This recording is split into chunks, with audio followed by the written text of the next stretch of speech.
We've got a lot to talk about. Unbelievable amount of news to discuss over the next hour or so. And then we're going live at 7 p.m. like we normally do. Lamar Jackson has been franchise tagged, but it has not been the exclusive tag. He's been slapped with the non-exclusive tag, which means he can negotiate with whatever team he wants. Whatever team wants to negotiate with him can negotiate with him, assuming that team has a first and second rounder in 2023 and 2024. Meaning the Miami Dolphins can't negotiate with him because they don't have a first rounder in 2023. So this is crazy. Number two, the Atlanta Falcons are not going to pursue Lamar Jackson according to sources, which is head-scratchingly disappointing and very, very weird, to be honest with you. I hope this report is wrong. But Diana Rossini from ESPN is reporting that the Falcons will not pursue Lamar Jackson. Heartbreak, heartbreak, heartbreak. And then on this front right here, we have Aaron Rodgers, Sauce Gardner lobbying for Aaron Rodgers. Aaron Rodgers given permission, the Jets given permission to speak. The Jets are flying out to see Aaron Rodgers. We got the Falcons talk, we got Barkley and Danny Dimes talk. The Fantasy Football Show begins right now. FantasyFootballShow.com studios. It's the Fantasy Football Show. Live! Monday through Friday, 7 p.m. Eastern.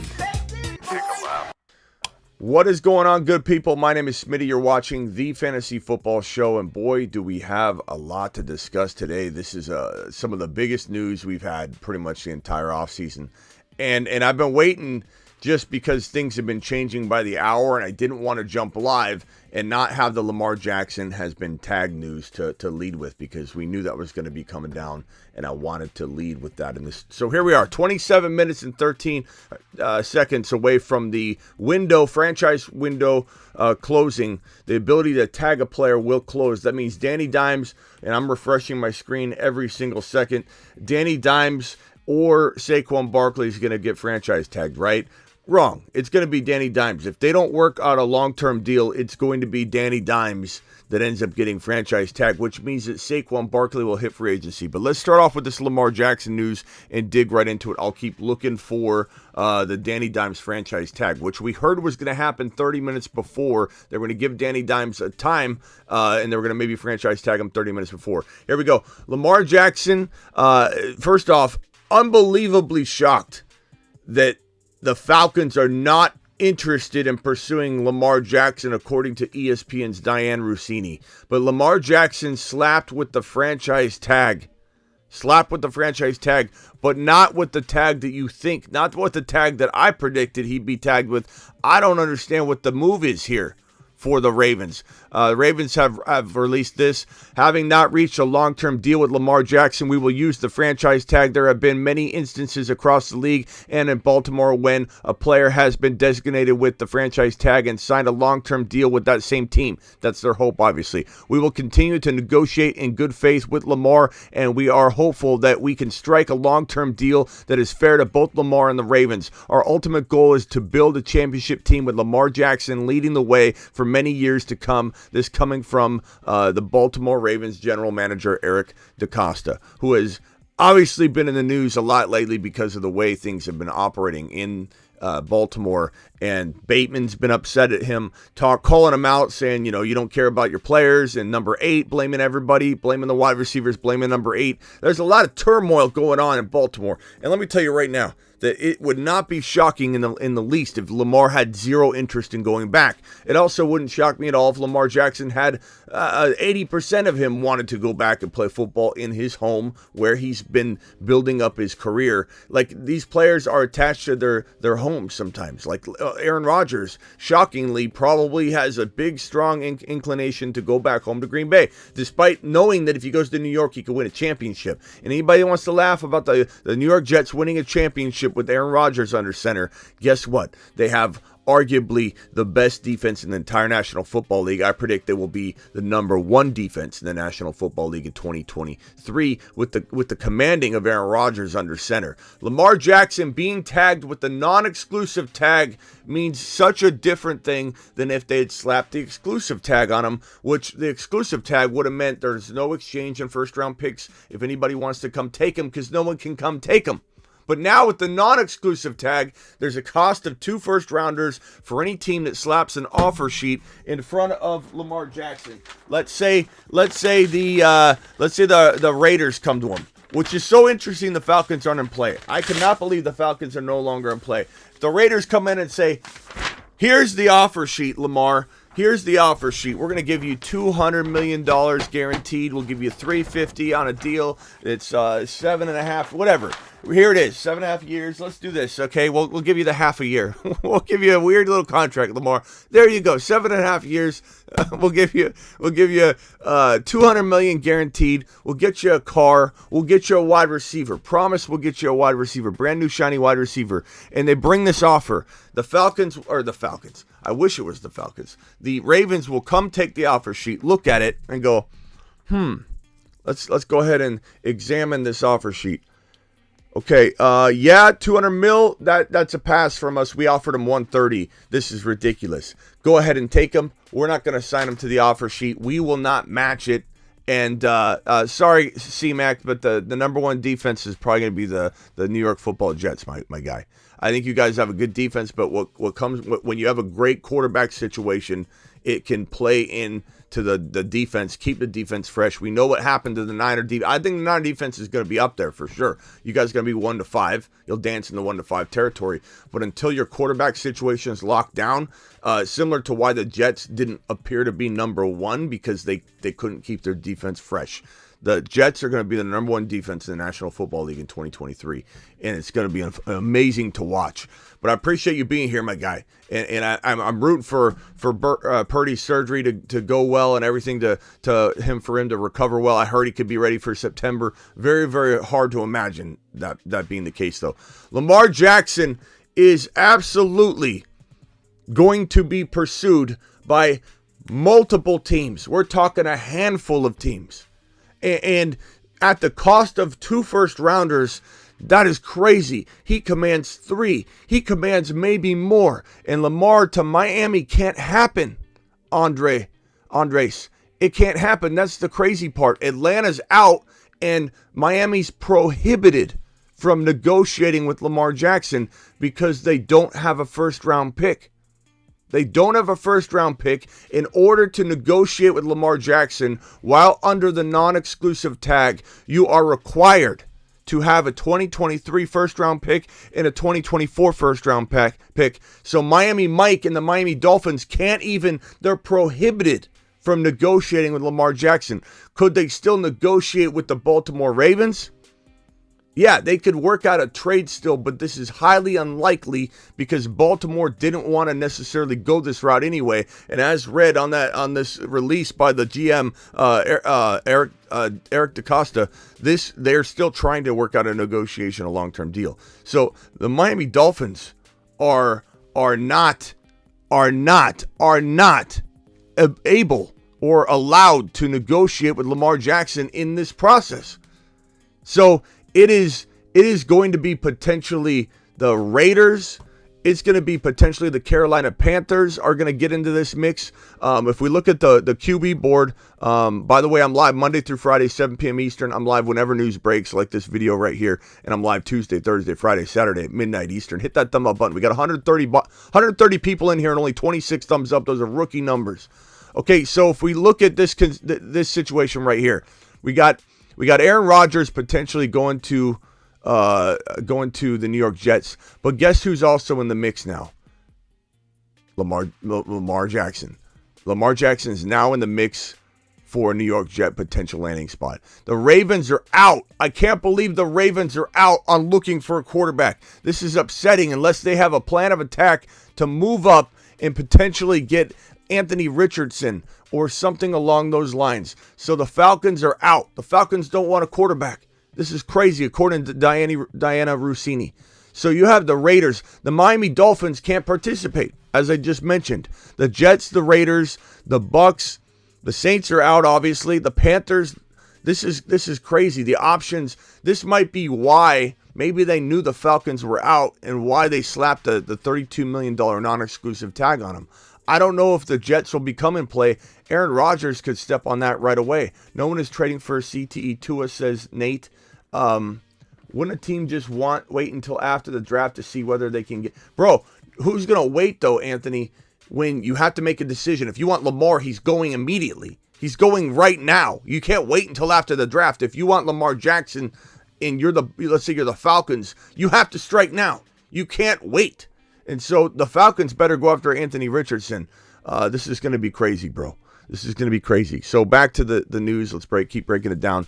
Lamar Jackson cannot go to the Miami Dolphins unless there's a trade that's worked out between the two clubs that is unrelated to the non-exclusive tag, meaning they can't negotiate with Lamar Jackson, which is going to be very hard to negotiate a trade because guess what?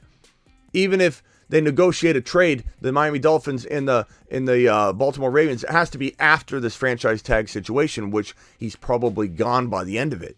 So the Miami Dolphins are pretty much out. Unless nobody comes with an offer sheet, right? If nobody comes with an offer sheet or the Baltimore Ravens accept an offer, let's say somebody comes and brings an offer and the Baltimore Ravens match it and don't send the 2 first rounders to the offering team, and they retain Lamar and then trade him to Miami on the new contract that they just signed. That's the only thing that can happen. The Miami Dolphins are out. It's unfortunate, but they don't have a first-round pick. Now, I don't know if they could trade for a first-round pick and be involved or if it's too late. That part I don't know. We'd have to look into the league rules for that.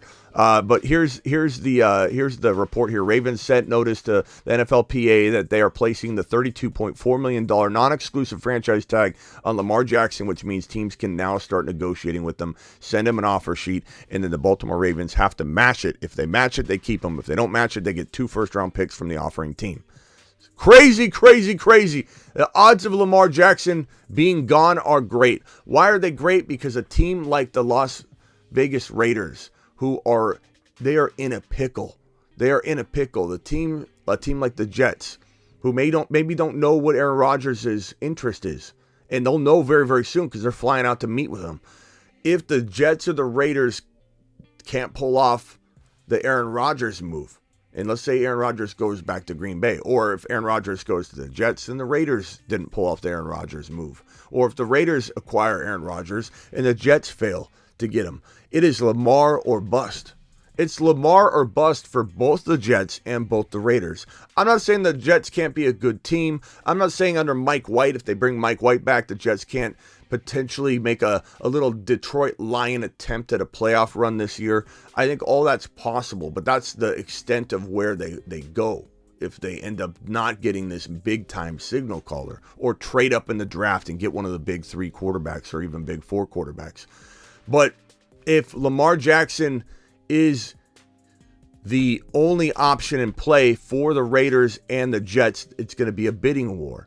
There's no way these two teams in a desperation play are going to lowball a contract to Lamar and allow the Baltimore Ravens to match said offer. Okay?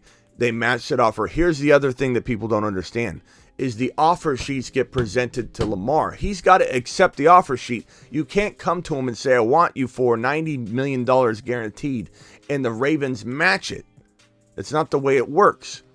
So Lamar Jackson could play on the $32 million tag that the Baltimore Ravens slapped on him and still negotiate a long-term deal. Still at the end of it, if no offer sheet is signed, the Baltimore Ravens could still give him the $32 million, work out a long-term deal, or work out a trade and still send him packing on the $32 million deal. It's not a be-all, end-all, but because he's Lamar, because he's easily worth 2 first-rounders because he was worth 3, the Ravens screwed up, in my opinion. This $32 million versus $45 million difference in salary for 2023, assuming an offer sheet doesn't come slapping down that Lamar loves, and Lamar signs it, and then the Ravens come in and say $240 million guaranteed, take them. That two first rounders, they could have got 3. I don't even understand why they would do this. They don't even get to decide which team they get the first rounders from. It comes from the offering team. To me, this is a grave mistake. I don't really understand why Lamar Jackson, unless this is in the script and it's all been scripted. The script strikes again. I for the life of me don't understand why the Baltimore Ravens went down this path. He's so electric and so likely to get snagged and so likely to get overpaid by the team that is in desperation mode, which is going to be either the Las Vegas Raiders or the New York Jets or potentially the Carolina Panthers. One of these teams is going to be in such desperation mode, they will ensure they pay him Deshaun Watson money so that the Baltimore Ravens, who have been refusing to ink him to a deal, and maybe they will at the end of the day. Who knows? Maybe they say, we'll match whatever gets slapped down. We're just trying to save a buck. We have trust in the process that no other team's going to be willing to pay what he wanted anyway. So if he accepts something, we will match it. And then he'll come over and play for our club on the smaller amount that he was trying to negotiate up when he was negotiating with us. We don't know. We have no idea. But what we do know is there's a high likelihood of a team coming in like the Jets, the Raiders, or the Panthers saying, hey, we are in desperation mode. Give him Deshaun Watson money. And to be honest with you, everybody in here saying that it's too much, $230 million guaranteed deal. No way he's getting that. Let me tell you something. The salary cap went up 20% over the last 2 years. Is going up another 20 to 22% projected over the next 2 years. $230 million guaranteed is going to be nothing in 2.5, 3 years from now.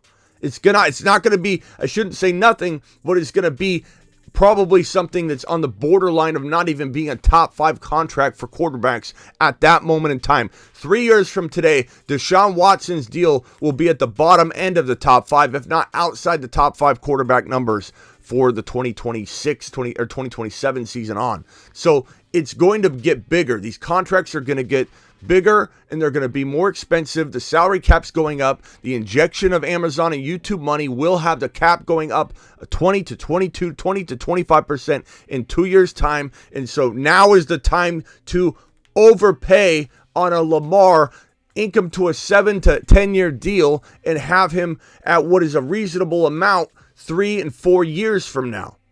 Okay? These teams are desperate enough to potentially overpay, and I think the Baltimore Ravens won't go down the $230 million guaranteed deal road. They are reportedly $100 million off of Lamar Jackson's expectation. Now, maybe they've crept closer and closer, but we're sitting at a potential teeter-tottering point where Lamar's going elsewhere, assuming the offering team's willing to pay him what he wants. And I think they know that. I think the Raiders know that if they don't throw $230 to $240 to $250 million down, if they don't throw that down on the table, then Lamar Jackson is going to get an offer matched by the Baltimore Ravens.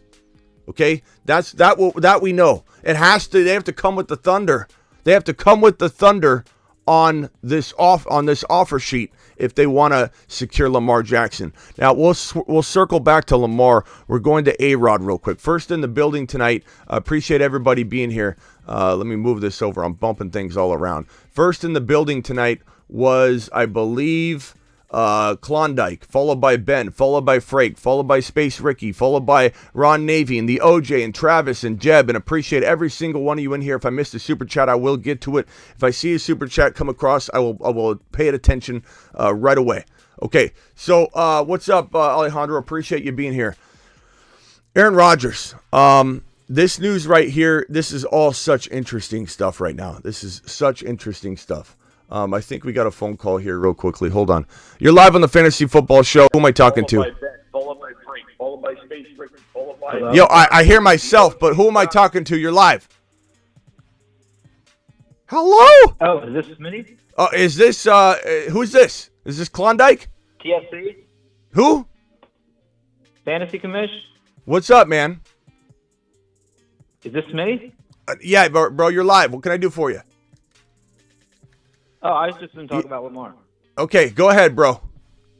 What's up? All right, hold on a second. All right, call back, bro. You're not ready. You're not ready. You're getting hung up on. I don't care who you are. You got to call. You're ready. We're live. We're breaking news. The show's flowing here. You can't be like, hold on, let me adjust my tripod so I can read said statement. Call back, Commish, if you want to be on again. But you got to be ready. You got to be ready, bro. Okay, so here's what we're talking about here. Aaron Rodgers now. Sauce Gardner is rallying and lobbying for this man to come here. Sauce Gardner dropping this little sweet number right here. He says, I promise if you become a Jet, I won't pick you off in practice and I'll burn the cheesehead. So this is a plea, and you love this because this is what Aaron Rodgers wants. This is what you need. This is what you absolutely must have. It's like a full minute delay. Well, you should be listening to me on the phone, bro, not on the YouTube channel because it is always delayed when you call into a YouTube show. So dial in again if you'd like to discuss more, but we'll attack it from there. Okay, this right here, New York Jets have flown 2 individuals on a private plane to California to meet with Aaron Rodgers in person per sources. They land soon. The Green Bay Packers have given New York permission to speak with Aaron Rodgers. That is going on right now. And again, the crazy part is this Atlanta Falcon news that the Atlanta Falcons are not pursuing quarterback Lamar Jackson at least.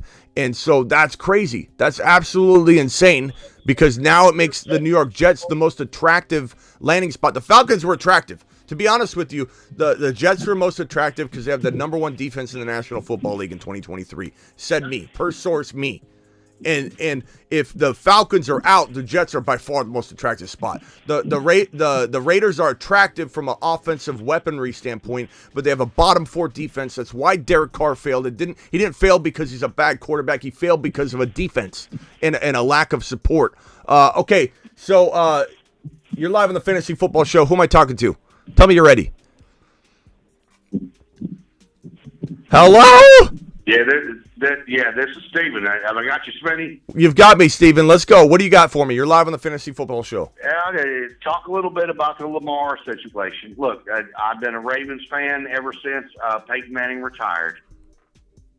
Yep. I've been watching this team. That you're always going to have defense. It's predicated on defense. There have been issues other than the tight end position about people talking about wide receiver or whatever. Lamar does not mean as much as what people think in that offense. Now, I'm telling you, you can take Ryan Tannehill, and I am looking forward to see.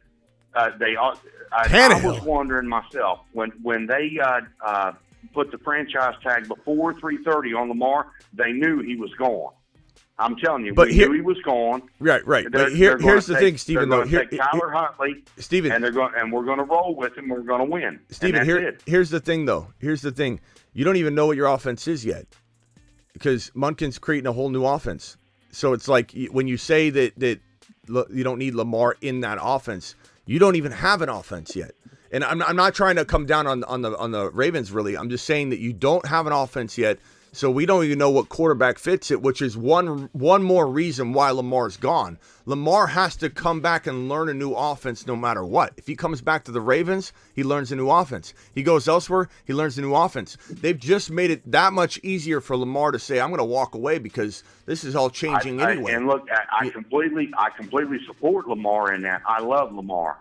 I started following Lamar after Peyton Manning retired. And I've been there for him. Like, look, if he wins a Super Bowl, whether it's Atlanta or whatever, I wish the kid well.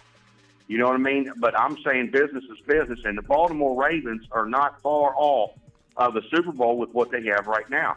And I think people are discounting Tyler Huntley. I think Tyler Huntley can be a really good quarterback for them for a hell of a lot cheaper. Draft another one. Hey, look. If you get two first for Lamar, you're going to have one this year, and you got the 22nd. They could flip them, and they could go up, and they could pick an Anthony Richardson or whatever. You don't know what the hell they're going to do.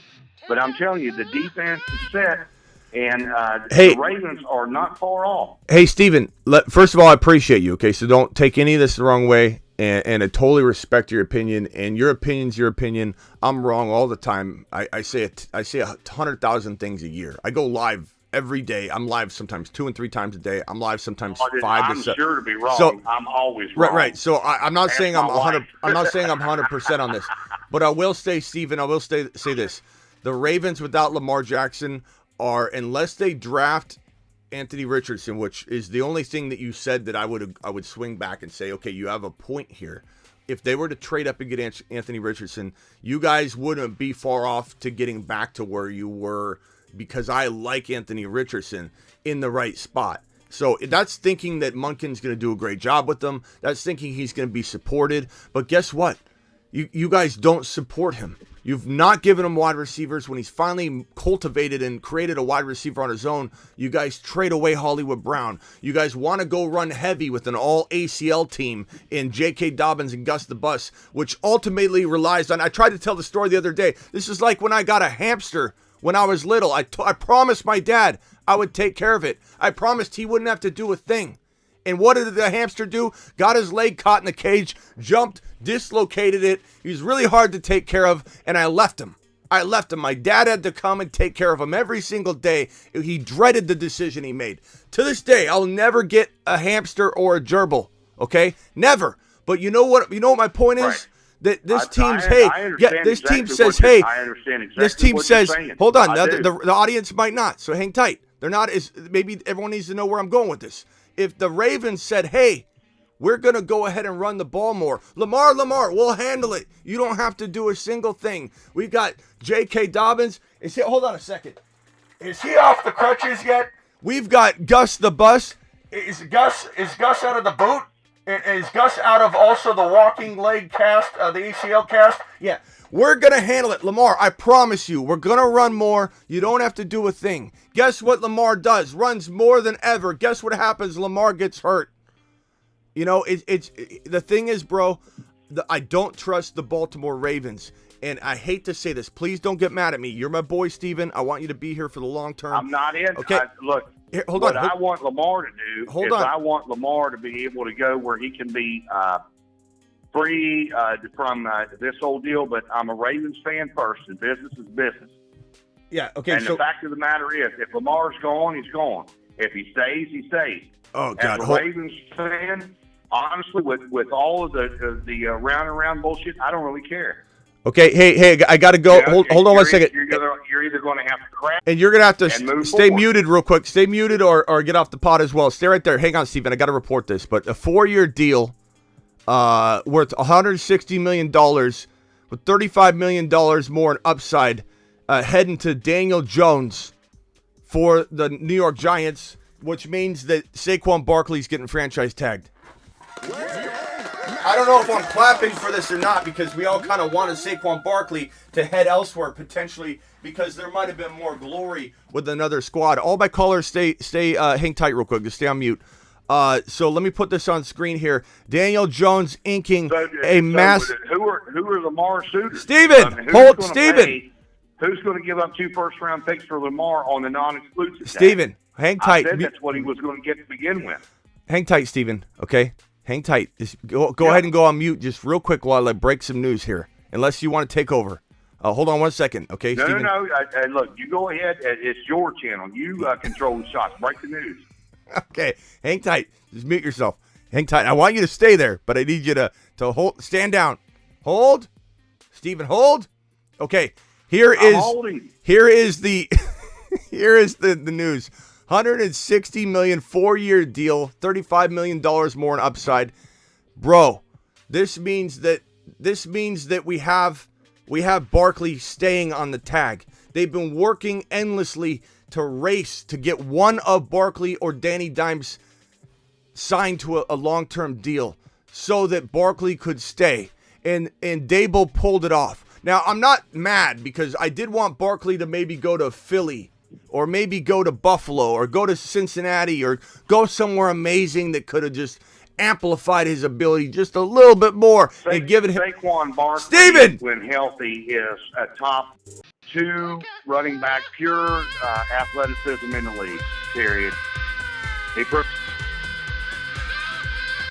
Steven, I had to let you go. Please call back in a minute if you could stay on mute. Call back in a minute, Steven. I know you're trying to try out for the co-host of this show, but I need you to be quiet while I break the news. Steven, call back if you'd like, but please go on mute. So Danny Dimes getting a massive deal. We could talk about whether he's worth it or not in a second. But 4 years, 160. This is more to do with Saquon Barkley than it does with Danny Dimes. Because Barkley's now going to be a Giant yet again. He's going to be tagged. We'll get that news in about 4 seconds. The compensation I heard for Daniel Jones' deal was Dak Prescott. The guy put Dad Prescott. Dad Prescott and Matthew Stafford. Was Dad Prescott? Look at this. What's he writing? What's Fowler writing here? He says, what's Fowler writing here? Dad Prescott and Matthew Stafford, who both came in at 4 years, 160 with high guarantees, appears to be where the Giants and Jones landed. Let's screenshot this and send this. I don't know. He's typing fast. I don't blame him. Sometimes my autocorrect is crazy, but this man's got to check his tweet there, his little tweeter he's dropping out there. Comparative to Dad Prescott. Can we get a couple dad emojis in the live chat? For Dad Prescott? I like this new nickname. From now on, I initiate. Hold on, let me get my cane. From now on, I hereby anoint Dak Prescott as now Dad Prescott. We drop dad emojis in the live chat. You are anointed now, Dad Prescott. Kind sir, Dak. Unbelievable. This is why I waited to go live. Everyone was like, Smitty, why aren't you live yet? 16 minutes. It's been 20 minutes since the news about Aaron Rodgers. We waited until everything came coming in all at once, and now we're discussing it all on one live stream, which is absolutely magnificent. We have 187 of you beautiful people in here. Please punch that thumb up button. We got 73 thumbs up. So we'll discuss this one. This right here, Dad Prescott, we're tucking that one away for later in case we need to reference it. The tag deadline is here. It is 4 p.m. Eastern, 4:02 p.m. Eastern. So this means that we will be hearing we'll be seeing a tweet in 1 second. I imagine very, very few amount of seconds we will be seeing a Saquon Barkley has been franchise tagged. I'm looking for it. Giants are sending the franchise tag for Saquon Barkley per source. I knew it. It was coming downstream. Here it is. Let me drag this one on screen. So much news. Steven's calling in again. Steven, you're live on the Fantasy Football Show, but hang tight for me on mute if you could, kind sir. Okay? 10-4, sir. Thank you. Yeah, sure. Over and out. All right. Here we go. Saquon Barkley. Let's put this news on screen here. Saquon Barkley getting the tag. This is from Jeremy Fowler. Giants are sending in the franchise tag for Barkley. So let's see if they got wouldn't it be crazy if they missed the cutoff? This happened 3 minutes ago. Wouldn't it be crazy if they missed the cutoff and the NFL said no? The NFL said, you missed the cutoff. Barkley's free. He can go wherever he wants. Oh my God! Can you imagine if they missed the cutoff? Because they're sending in what for it. What would be a good team for Barkley? Steven, son of a...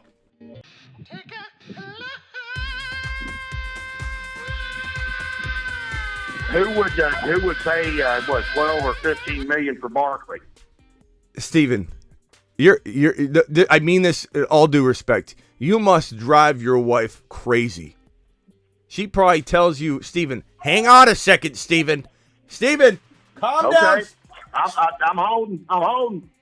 Steven, calm down a second. Martha, I told you, son of a...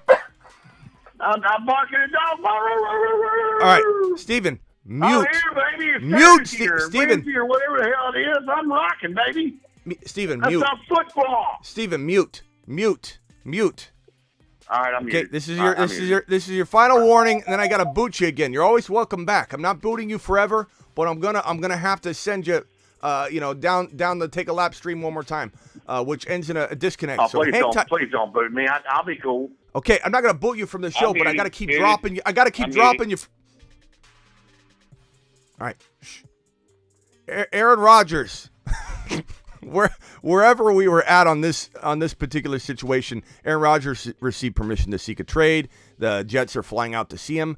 The trade deadline is just passed. It is 0-0-0 on the clock, which means maybe Barkley, they're sending the tag, and I know that Fowler might be hearing this in a little bit of a delay, but 3 minutes ago, Fowler said Giants are sending the franchise tag for Barkley. It was 2:02 my time, 4:02 Eastern.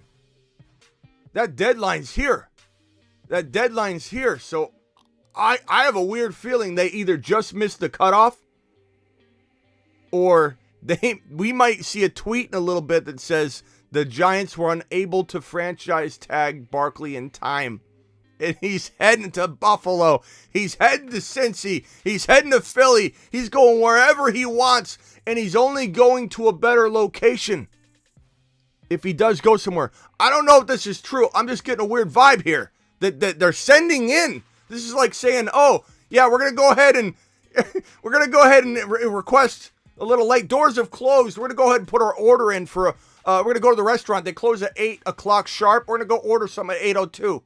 We're gonna go see if we can get a bite." Okay, so Falcons. We talked about this. The Falcons are not interested in quarterback Lamar Jackson, which is so depressing. My heart sank when I read this because of how much I want this team to have Lamar Jackson and how exciting this club would be with Lamar Jackson. I'm very, very disappointed in the Atlanta Falcons. The only thing that's going to make me feel better is if they're going after Anthony Richardson with all their might. Then I'm feeling good again. It doesn't make me drop Kyle Pitts. Doesn't make me drop London. In some ways, we got to adjust and adapt and look at this stuff and say, look, Kyle Pitts is probably going to see a little bit of a tiny bit of a plummet in ADP, like half a round. London's not going to climb to the tune of Olave or Garrett Wilson, who are now second round picks, I might add. And if you don't know what time it is ADP wise, draft with us. Every single night. Tonight we'll draft on Underdog Fantasy, promo code Smitty. Underdog Fantasy, promo code Smitty. Click the link in the live chat that I'm going to drop right now, and click the link in the description, because I promise you, if you want to draft live with us, not mock draft, if you want to draft live with us, you're not going to get in on time if you don't click the link I just dropped in the live chat. I'm going to pin it now. It's also in the description. If anybody wants to draft live on Underdog Fantasy, live best ball drafts, where you're going to see Chris Olave and you're going to see Garrett Wilson literally in the second round now. But Drake London and Kyle Pitts won't climb there unless they go after Anthony Richardson. Then we got a whole nother value hike that we got to talk about. But there's good news and bad news all the time. There's good news inside bad news all the time when it comes to ADP. Barkley, let's see what happens. We're waiting. Now all the news has been discussed. Now, just as a little tiny punishment to Steven, let's go to Austin first and then to Steven. Austin, you're live on the Fantasy Football Show. Austin, what can I help you with? Man, Lamar just got absolutely screwed. Daniel Jones can't even hold Lamar's jockstrap, bro. Yeah, but did he get screwed, or did this make the offer sheet that Lamar's about to get way bigger, or maybe it's going to be in the tune of a $220 million guaranteed deal? You know what I'm saying? Like it's. I mean, the risk of him getting hurt is just too significant. Does he sit out a year? Does he play? No, he doesn't sit out a year because I don't know that it accomplishes anything for him. He's still obligated. He's still obligated to the team if they franchise tag him. That he's still obligated. But he's not gonna sit out though, bro. Do you really think one of these desperate teams like the Ravens or the Jets, if they don't get Aaron Rodgers, because Aaron Rodgers, I feel like he's on the fence of going back to Green Bay like right now. He always does. He always at the last second starts going, I'm a little sentimental to Green Bay Packers. I don't know. So it's like this right here just tells you Lamar Jackson's getting like everyone knows when they're shopping for Lamar, he's worth way more than Daniel Jones. So this contract only helped Lamar's case to get an offer sheet that's big enough that the Ravens will reject. Unless the Ravens look at this and say, we're going to have to overpay anyway no matter what we do, boys.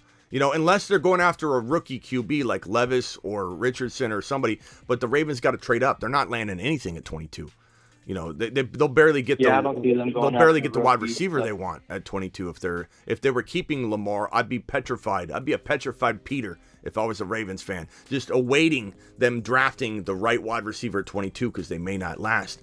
But yeah, bro, I don't. As a Ravens fan, I completely protest this. We have an excellent defense. We have an excellent offense.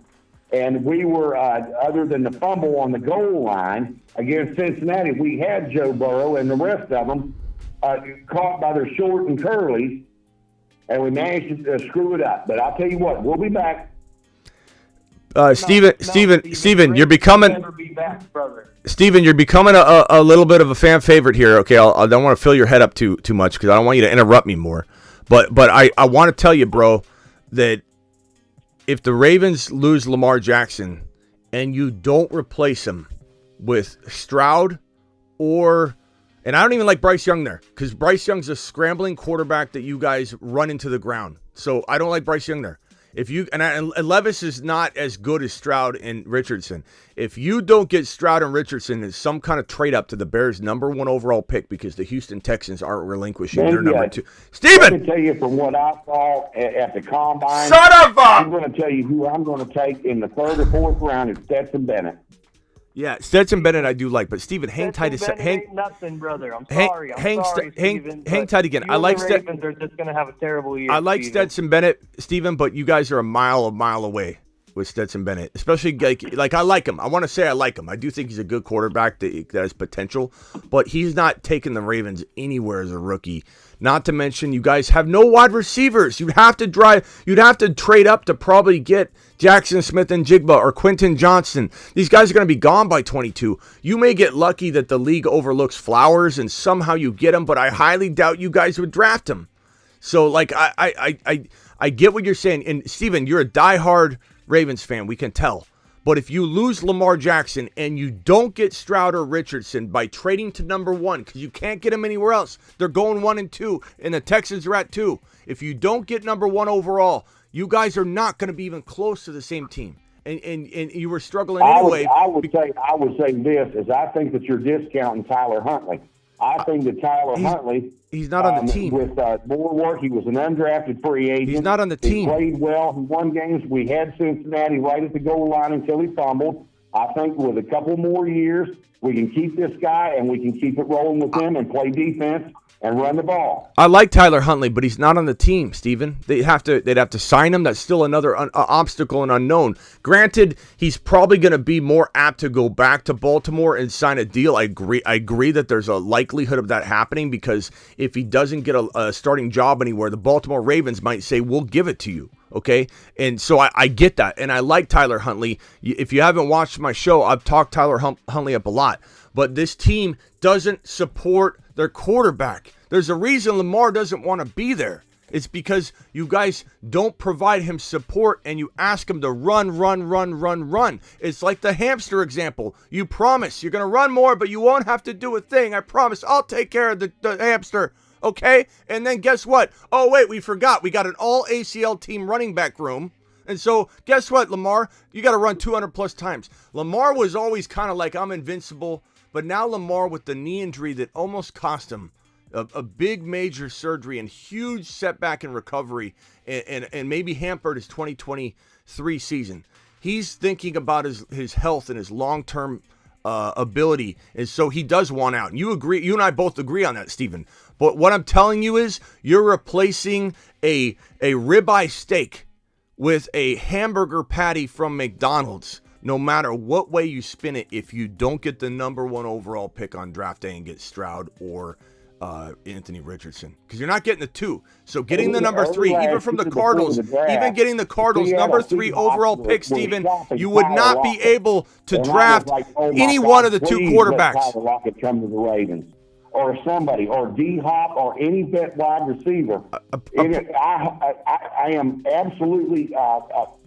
It's going to be amazing to see. No, it's not. Wherever Lamar goes. If he goes to Washington, if he goes to somewhere that has some decent wide receivers, what he can do. And I believe in the kid. And if he wins or when he wins the Super Bowl, Austin, where you at? But other than that, business is business. The Ravens are moving on. I'm a Ravens fan first. Hey, and Steven. Lamar fan second. Steven, I appreciate you. Call back in a little bit. I gotta roll to some other callers. Call back in a little bit. Appreciate you, Steven. Okay. I love Steven. I want Steven to know that, but I got to keep the show moving, and I appreciate him, but we can only take so much of the interrupting when we're trying to break news, talk about this. So, Steven, you're more than happy. I'm more than happy to have you call back in. Just wait a few minutes. Let some other people participate and play. Okay, so Hob G's dropping a $20 holler. Giants did it. I'm happy. Let's go. He says. Hold on. We got a phone call. Hang tight right there, caller. Or call in again. Call in again. This is for Hob G's. Appreciate you making it rain in the studio. Dial in again. Commissioner, I think I saw you dialing in. I'm sorry I missed your call. I was making it rain in the studio, but we are back, and here we are. Did you do it, though? Did you do it? Did Saquon Barkley officially get tagged? Let's go see. The Giants deal, per source, Saquon Barkley. I don't see Saquon Barkley's been tagged yet. Does anybody else see that Saquon Barkley's been officially and successfully tagged? They sent the tag in. But did it get applied? I don't know that it has. The Falcons are not franchise tagging anybody. It looks like I don't see the Saquon Barkley tag yet. I don't see the tag yet. Ron Navy, you're live on the Fantasy Football Show. Commish, call in again. I didn't see you call until I couldn't accept it. Ron, what's up? Hey, what's up, Smitty? What's up, pal? You know how it goes. Hold on. Let me do the mute. There you go. My mute works. Your mute works. So if you need me to mute, I'll mute. Okay. I appreciate Steven. I want Steven to know he's more than welcome to call back a little later. Maybe not this second, because all he's going to do is step all over you guys, which I appreciate him in a small dose. He reminds me of a sober Denny. Maybe. Real quickly, Ron, Commish, you're calling back in. Are you ready? Do you got your script ready? I mean, it seems like you talk a lot about scripts, but I'm going to let you pause for a few seconds so I don't talk over you when you're done with what you're saying. Okay. Good story, Commish. Go ahead. Tell me what you want to say. So I was wondering about how it's, number one, it's going to take forever for the Ravens, if they are to sign Huntley. It's not going to be until as late as they possibly could, because that's going to signal to everyone that, yeah, the Ravens aren't going to match, so the price is going to go down. So I assume that we're going to do something maybe in the draft. I mean, I'm not really sure. I know that... Wait. Explain that again. You're saying that the Ravens won't sign Huntley because they don't want to indicate what with Lamar? No, I meant... so, of course, it's still really fresh news, but it is seeming like he's leaving. But the Ravens have been saying for so long that we're going to keep trying and whatever. I think that they're not going to sign Huntley until later in the offseason, because he's not a starter, and the defense we have now is a Super Bowl defense, and I can defend that much more than I can defend our offense. Okay, but why would they wait though on signing Huntley? First of all, they can't sign Huntley until the 15th, and once they are able to sign Huntley on the 15th, the offer sheet situation will probably be worked out by then, right? So you're going to know whether you have Lamar or not. So you're going to need to strike quick on Huntley. If Huntley's going to be a top commodity for a team, and I'm not saying he is or isn't, but we've literally got very little quarterback talent out there. This is a quote unquote Pro Bowler that we got this on the market here. But like these guys, if somebody sees Huntley as the top option, Jimmy G is the top option, Mike White, Carson Wentz, these are your guys. Now we got to put a check mark on Danny Dimes because he's off the market, ladies and gentlemen. Then you have people rushing to sign these players, so you can't really wait and try and play some kind of waiting game on Tyler Huntley, because if someone wants him, they're going to sign him to a deal. You know, so I don't know that waiting would be an advisable stance, any kind of like good play. You know what I mean? It would only probably lose you Tyler Huntley. That's true. Isn't that what the tender is for? Well, the tender is. Every DeCosta and the Ravens organization know what they're doing.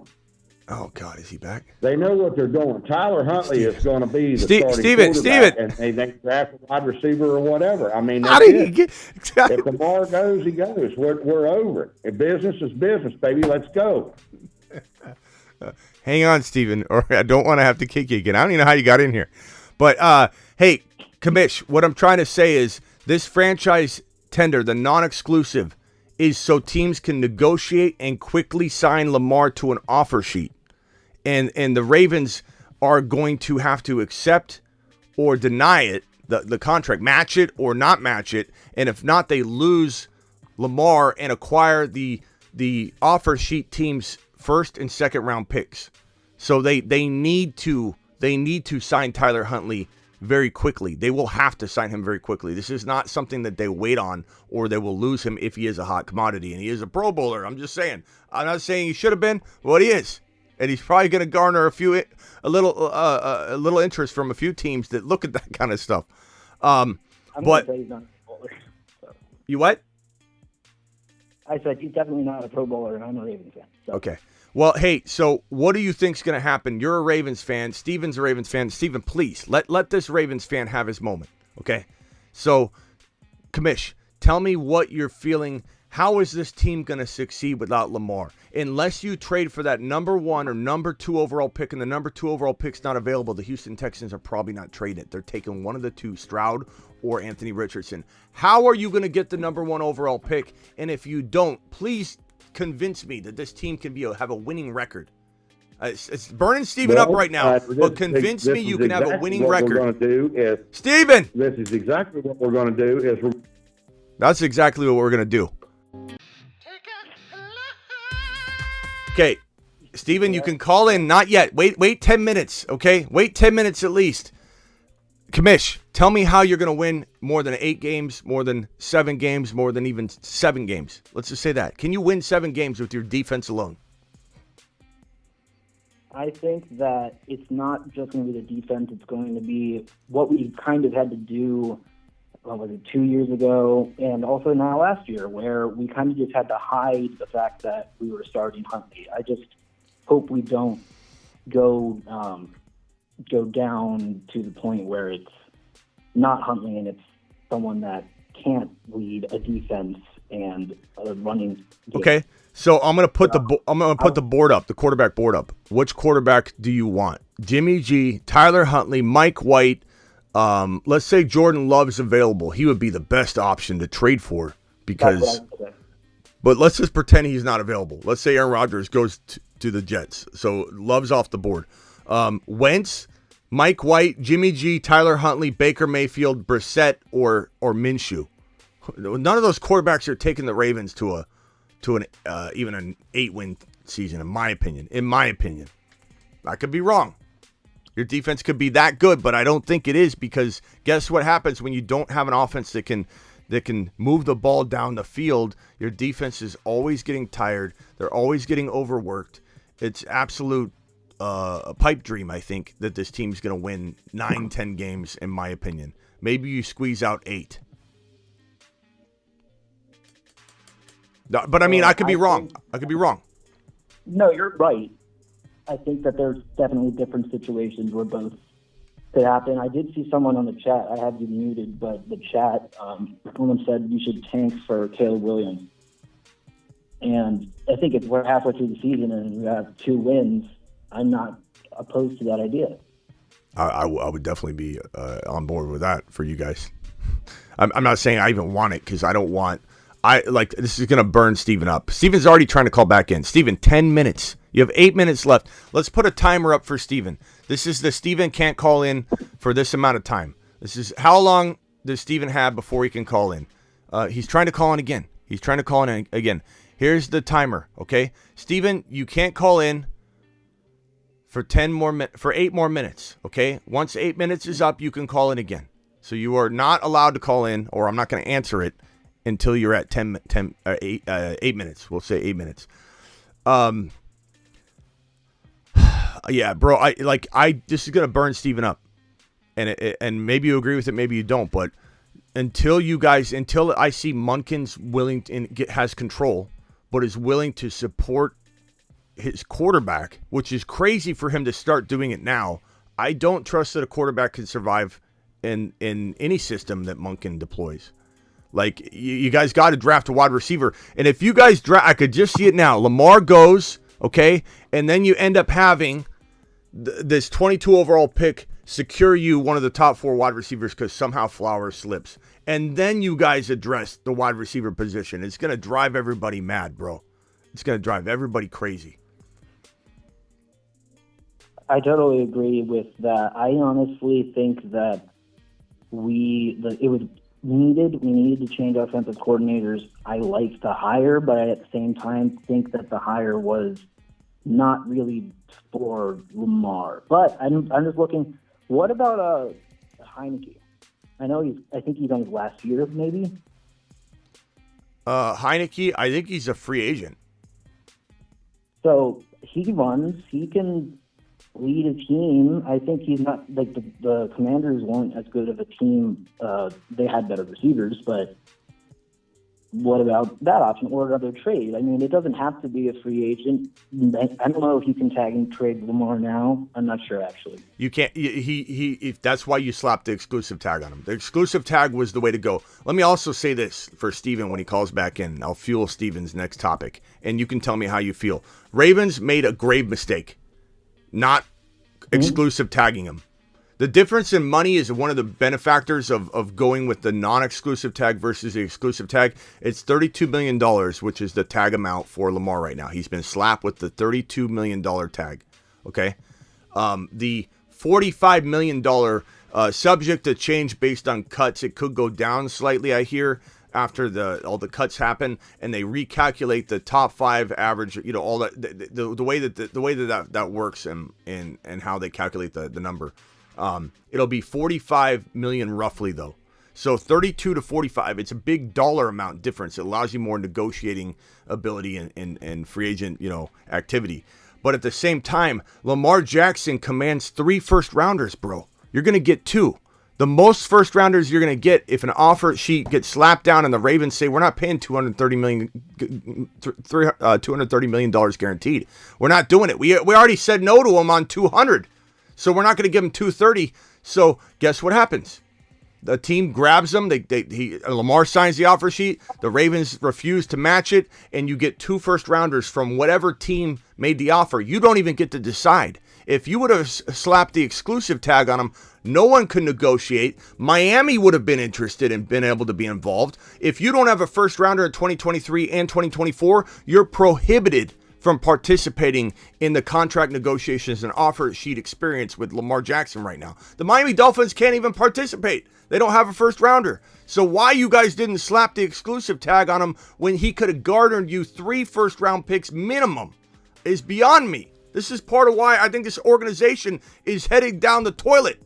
This is the worst move you could have made. I want someone to explain to me how it was beneficial to not even know what first rounders you're going to get. Number one, what if the team comes to you with late first rounders? And you had a chance to... Steven, you got 4 more minutes, pal, before you can call back in. So you might want to just hang tight. Well, someone explain to me besides Steven, why it's beneficial to non-exclusive tag Lamar, get 2 second rounders, not even aware of what second round, or 2 first rounders, and not even aware where those first rounders will be versus choose your own package. Let Miami be involved. Miami Mike would be, I think, ecstatic if Lamar was available. I think he would have jumped all over this, to be honest with you. But go ahead. Hold on. Hang tight, Commish. You can stay on the panel here. Let's go to Ron Navy first. David, you're on hold. David will be next. Ron Navy, what do you want to add to any of this before we let David speak? Well, for one thing, I think Baltimore's probably banking on the fact that no team, they probably heard Atlanta's not going to go after them, which that's kind of stupid on Atlanta's part as far as I'm concerned. But what other teams out there are going to pay that exorbitant amount of money to get Lamar where he'll actually sign the offer sheet? I mean, let's look at all the teams out there. Let's look at the Colts. Let's look at the Tennessee Titans. Let's look at Washington, Tampa Bay. and Carolina. Those are basically the 5 teams, unless Aaron Rodgers somehow decides he doesn't want to go to the Jets. And then, of course, you got the Raiders. I don't think the Raiders are going to spend that much money. I think the Raiders are going to take the discount on Jimmy G, and go with him. That's what I've always thought. I don't disagree so that the it's other possible. I definitely Tennessee's got an 11th round pick, and you know if they're able to shop Henry and get a second or whatever out of him, bring in Lamar. I mean, you got young receivers there, and you're building that. So, and then you also got a Lamar-like quarterback sitting, waiting to be developed, in Malik Willis. So, why not bring in Lamar there, and Malik can learn behind him? The big question with Lamar is he's always injured. Yeah, but here, Ron, let me stop you right there. There's zero chance he's going to the Titans, though, because he would not accept the offer. Lamar's going to get offer sheets. People are trying to take him to the ball. And if he doesn't want to go dancing, he's not going dancing. So he's not going to accept a deal to the Tennessee Titans. Like, they don't have weapons at all. If they trade away Derrick Henry, he's to be the least attractive option. I mean, could money talk? I suppose. But this team trading away Derrick Henry, they're clearly in a different position than trying to bulk up and load up. I honestly don't think it's about going to the dance for him, though. I honestly think it's about self-respect for him, and the fact that Watson got paid all that guaranteed money. He's a former MVP, and he deserves that amount of money. He deserves at least what Watson got. It doesn't matter whether he goes to the Super Bowl or not in his mind. He don't care. He wants the respect of being the top-paid guy, getting the most guaranteed money, and that's what's driving him. Yeah, but anybody else say they want, but if Tennessee were to come out and actually, or any team, it doesn't have to. I just put Tennessee out there. Any team come out there and give him that, agreed, give him over what Watson got, he's going there. He don't care who's around him. He don't care. I semi-agree. I think there is a place where he's like, I'm not good, because he is standing on principle, like you said, but I think also on like principle of fit and where I want to be, and to Space Ricky's point, his mom's in charge as well too. But I don't think, first of all, the Titans aren't in a position to offer him that kind of money because they're not in a position to win. So it would be like the weirdest move of all time if the Titans were willing to pay a crazy amount, $230 million guaranteed. It would be the craziest move of all time. However, like let's just say Ron's. Let's try and go with Ron's theory here for a minute. Maybe they plan on building around him over the next 2-3 years. Is it possible? I guess it is. But I think that Lamar's going to only sign a deal that makes sense both fit and financially, because keep in mind, Lamar said a couple times before he's willing to play on the franchise tag. Steven, you're allowed to call in, Steven. He's willing to play on the franchise tag for a couple years and then ink his big payday. And at the end of the day, since he's a quarterback, since he probably has a very long shelf life still, that the longer he waits, the more likely he maybe banks an even bigger deal. So I think Lamar does want out. I feel like Lamar does feel disrespected, but there's this weird vibe I get sometimes from different people that are close to the situation that sounds like Lamar wants to work out a long-term deal there, and it's head-scratching. Like, why would you want to stay? Why would you want to stay? And I'm like you, Ron, but we're thinking logically for ourselves. Ron, you're picturing yourself, I think, and I don't think Lamar's fully in that state. I think he's somewhat wanting to stay and somewhat not wanting to. Steven, try calling one more time. I saw you. I didn't get to you in time. Steven's allowed to call in, and unless he interrupts everybody, then we're going to put him in another 10-minute timeout, which he apparently is okay with. Steven just rolls with it. But Ron, I agree with you that it is, a lot of it is about respect, and some team will come along. Some team will come along and drop a big wad on this offer sheet, and he's going to sign it. And the Ravens are going to refuse it because they were so far apart on the guaranteed money anyway. But he's going to get a $200+ million guaranteed offer from somebody. I really believe that. Now, Steven, Yeah, but who is that somebody? What somebody makes sense that's going to put out that amount of money? I think the Jets are going to pull out all the stops if they don't get A-Rod. I think that the Raiders are tied up in Devontae Adams' money so much, and they franchise tag Jacobs. They're clearly in go mode. I'm not saying they're going to win a Super Bowl because their defense is trash, and that's why Derek Carr failed. But they're willing to say we got to throw more good money after bad because we need to build around Adams and Jacobs. We're all in right now. Like the Raiders are all in based on the franchise tagging of Jacobs and based on the Devontae Adams contract. So I feel like those are two teams that would potentially do it. The Carolina Panthers would certainly try and build around Lamar. I think they're definitely a player at this moment. And I think while we might say the Panthers on a great spot, like it's not bad. DJ Moore's there. They got a good coaching staff. They got a good line, essentially. It's actually, they start building a little bit through the draft. And remember, they're only losing their 2023 first and their 2024 first. So they still have second rounders, third rounders. They might really fall into some good value of running back in the second or third round. They might make some other moves. So Carolina is definitely a player. And I think someone's offering him $200+ million guaranteed because look what this guy just got. I love the spot for Carolina. A really good running game, a really good offensive line, an excellent defense. They are one of the ones where a quarterback like Lamar Jackson would make a lot of sense.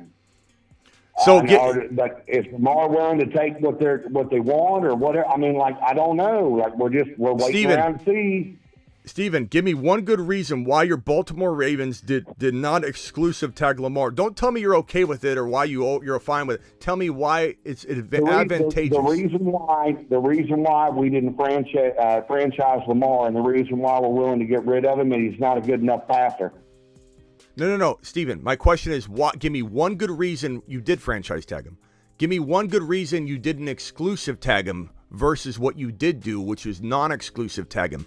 Give me one advantage. Because it's more advantageous to teams because Lamar is only worth maybe 2 first-round picks. He's not worth 3 like you're saying. He's not. He's worth 2 first-round picks and whatever else. And we're going to get rid of him, and we're going to roll with Tyler Huntley, and we're going to win ball games because we can field a team. Let's just say in bizarro world, he's worth 2 first-rounders. I'm telling you, he's worth 3. I'm telling you, over 20 years of doing this, I'm telling you, he's worth 3 first-rounders. Let's say he's worth 2, okay? Let's say he's worth 2. That's still equal to the amount you're guaranteed with the non-exclusive tag, and you have no choice in which 2 first-rounders you're getting. So, like, why would you not want control, even in the same scenario of amount of first-round picks? Give me one good reason. Now, I'm not saying why you're okay with it. Give me one good reason why you wouldn't exclusive tag Lamar versus non-exclusive tag. When he's as good as gone. If you want to trade him, you'll find a suitor for 2 first-rounders. I guarantee you, and you'll get to choose the destination. Because nobody on the exclusive franchise tag is going to give him $45 million a year. They're not going to give him $45 million a year for 1 year. That's not what it is. The reason that now he can go and he can shop himself around all he wants to. All right, hold on. But as a Ravens fan, I am a firm believer. Steven, hold on. Hold on. Have given him every opportunity to sign $133 million guaranteed, Steven, 250, 5, whatever. 4, 3, 2, 1. I do this with my kid. Steven, let Ron Navy respond. Ron, go ahead. The reason the Ravens aren't going to win a Super Bowl and are not Super Bowl contenders is because their GM, their upper management stinks. They do. They have stunk. They have stunk and sit. I mean, the last time they were good, when Ozzie Newsome retired, that's when Baltimore went to the tanks.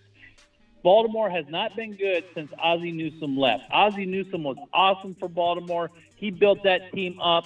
He got him to the Super Bowl with mediocre quarterback in Dilfer, but the great defense. And Baltimore's decisions ever since Newsome left have been crappy. They have not produced anything. They have not done anything with the offense at all. They basically wasted Lamar's talents because they have not actually drafted players to go around Okay. him that benefit him. And you could say he's not a passer all day long, but he how can he pass when he only has one reliable tight end to pass to? He has no receivers to pass to. So it's the upper management that's the problem with Baltimore. It's not Lamar. Okay. It's the upper management. So- and it so- stinks. So agree with everything Ron said. Steven, hold your tongue. Just hang, I know it's hard. Just hang tight. Okay, I agree with everything Ron said. Everything Ron said. But what you said, Steven, about that the franchise tag, look, you franchise tag a player on the non-exclusive tag, and teams can send out, they can offer and negotiate with you. Player does not have to sign said offer sheets. He doesn't have to choose the highest one. He has to agree to it. If he agrees to it, the team comes in and either matches it or doesn't match it. The only potential variable here that makes sense as to why the Baltimore Ravens would not have slapped the exclusive tag, which is at a higher cost, mind you, but the teams, like Steven, you'd said something like no team would want to pay the $45 million. No team has to pay $45 million. If you exclusive tag Lamar on the $45 million and trade him, there's a new negotiated contract on the other end of the trade as soon as it's executed. No one's trading for Lamar Jackson on the tag. They're trading for Lamar Jackson on the tag and announcing a behind-the-scenes long-term deal that got inked in unison with an exclusive tagged traded quarterback. So it's not true. They're not playing on $45 million. They're playing on a new exactly brand new contract that they concocted in the background of everything. So if he was exclusive tagged, he would 100% have a new contract almost immediately after the trade was executed. On the non-exclusive tag, it's $32 million, so it is a lower amount that the Ravens have to pay. But the only thing you could even come up, and I think it was Space Ricky or somebody in here, is exactly right, is that they're counting on a team not coming with a strong offer, stronger than they've negotiated, and they're expecting Lamar to sign it in order to get out, at which point they'll match it, and they'll have Lamar prisoner yet again on the Baltimore Ravens roster, even though he wanted to go elsewhere. That's the only potential benefit, because I can tell you right now, though, that whatever team offers is going to be way over what the Ravens were negotiating, because they were said to be $100 million apart in guaranteed money, and there wasn't any movement on that from the people that I talked to. And so you're talking about him being well under $150 million guaranteed.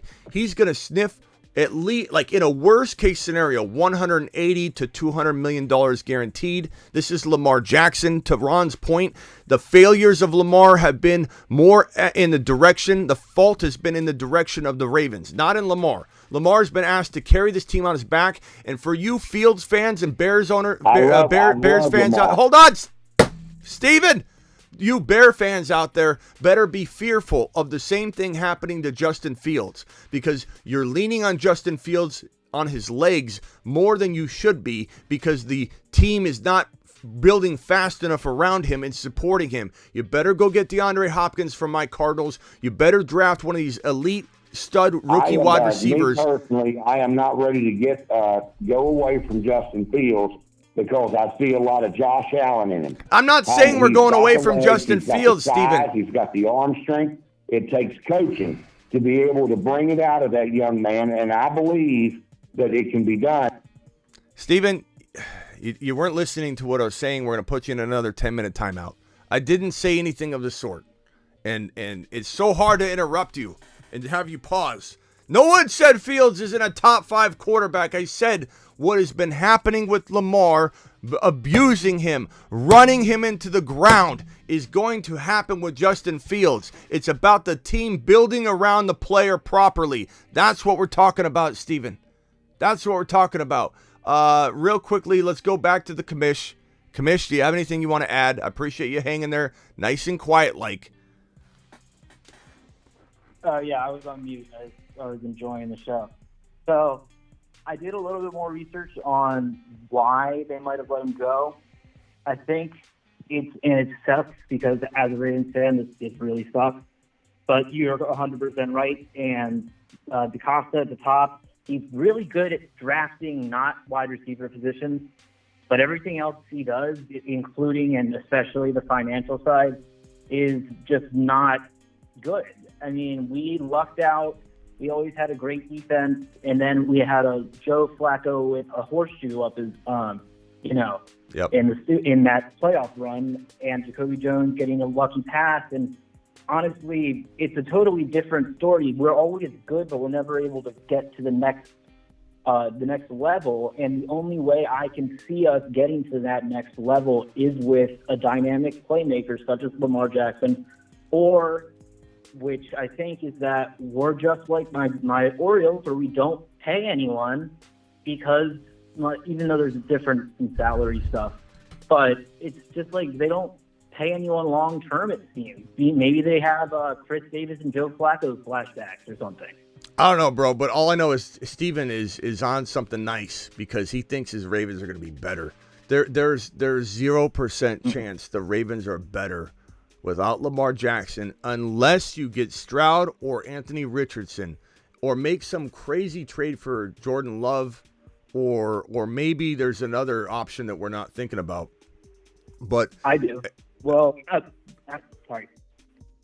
Who? I said, this one just popped into my head. I know nothing about contract situations, but Trey Lance, and I don't know. This might make me do a lap, but we're just going to let him sit on the bench. Trey Lance is your call. You're saying?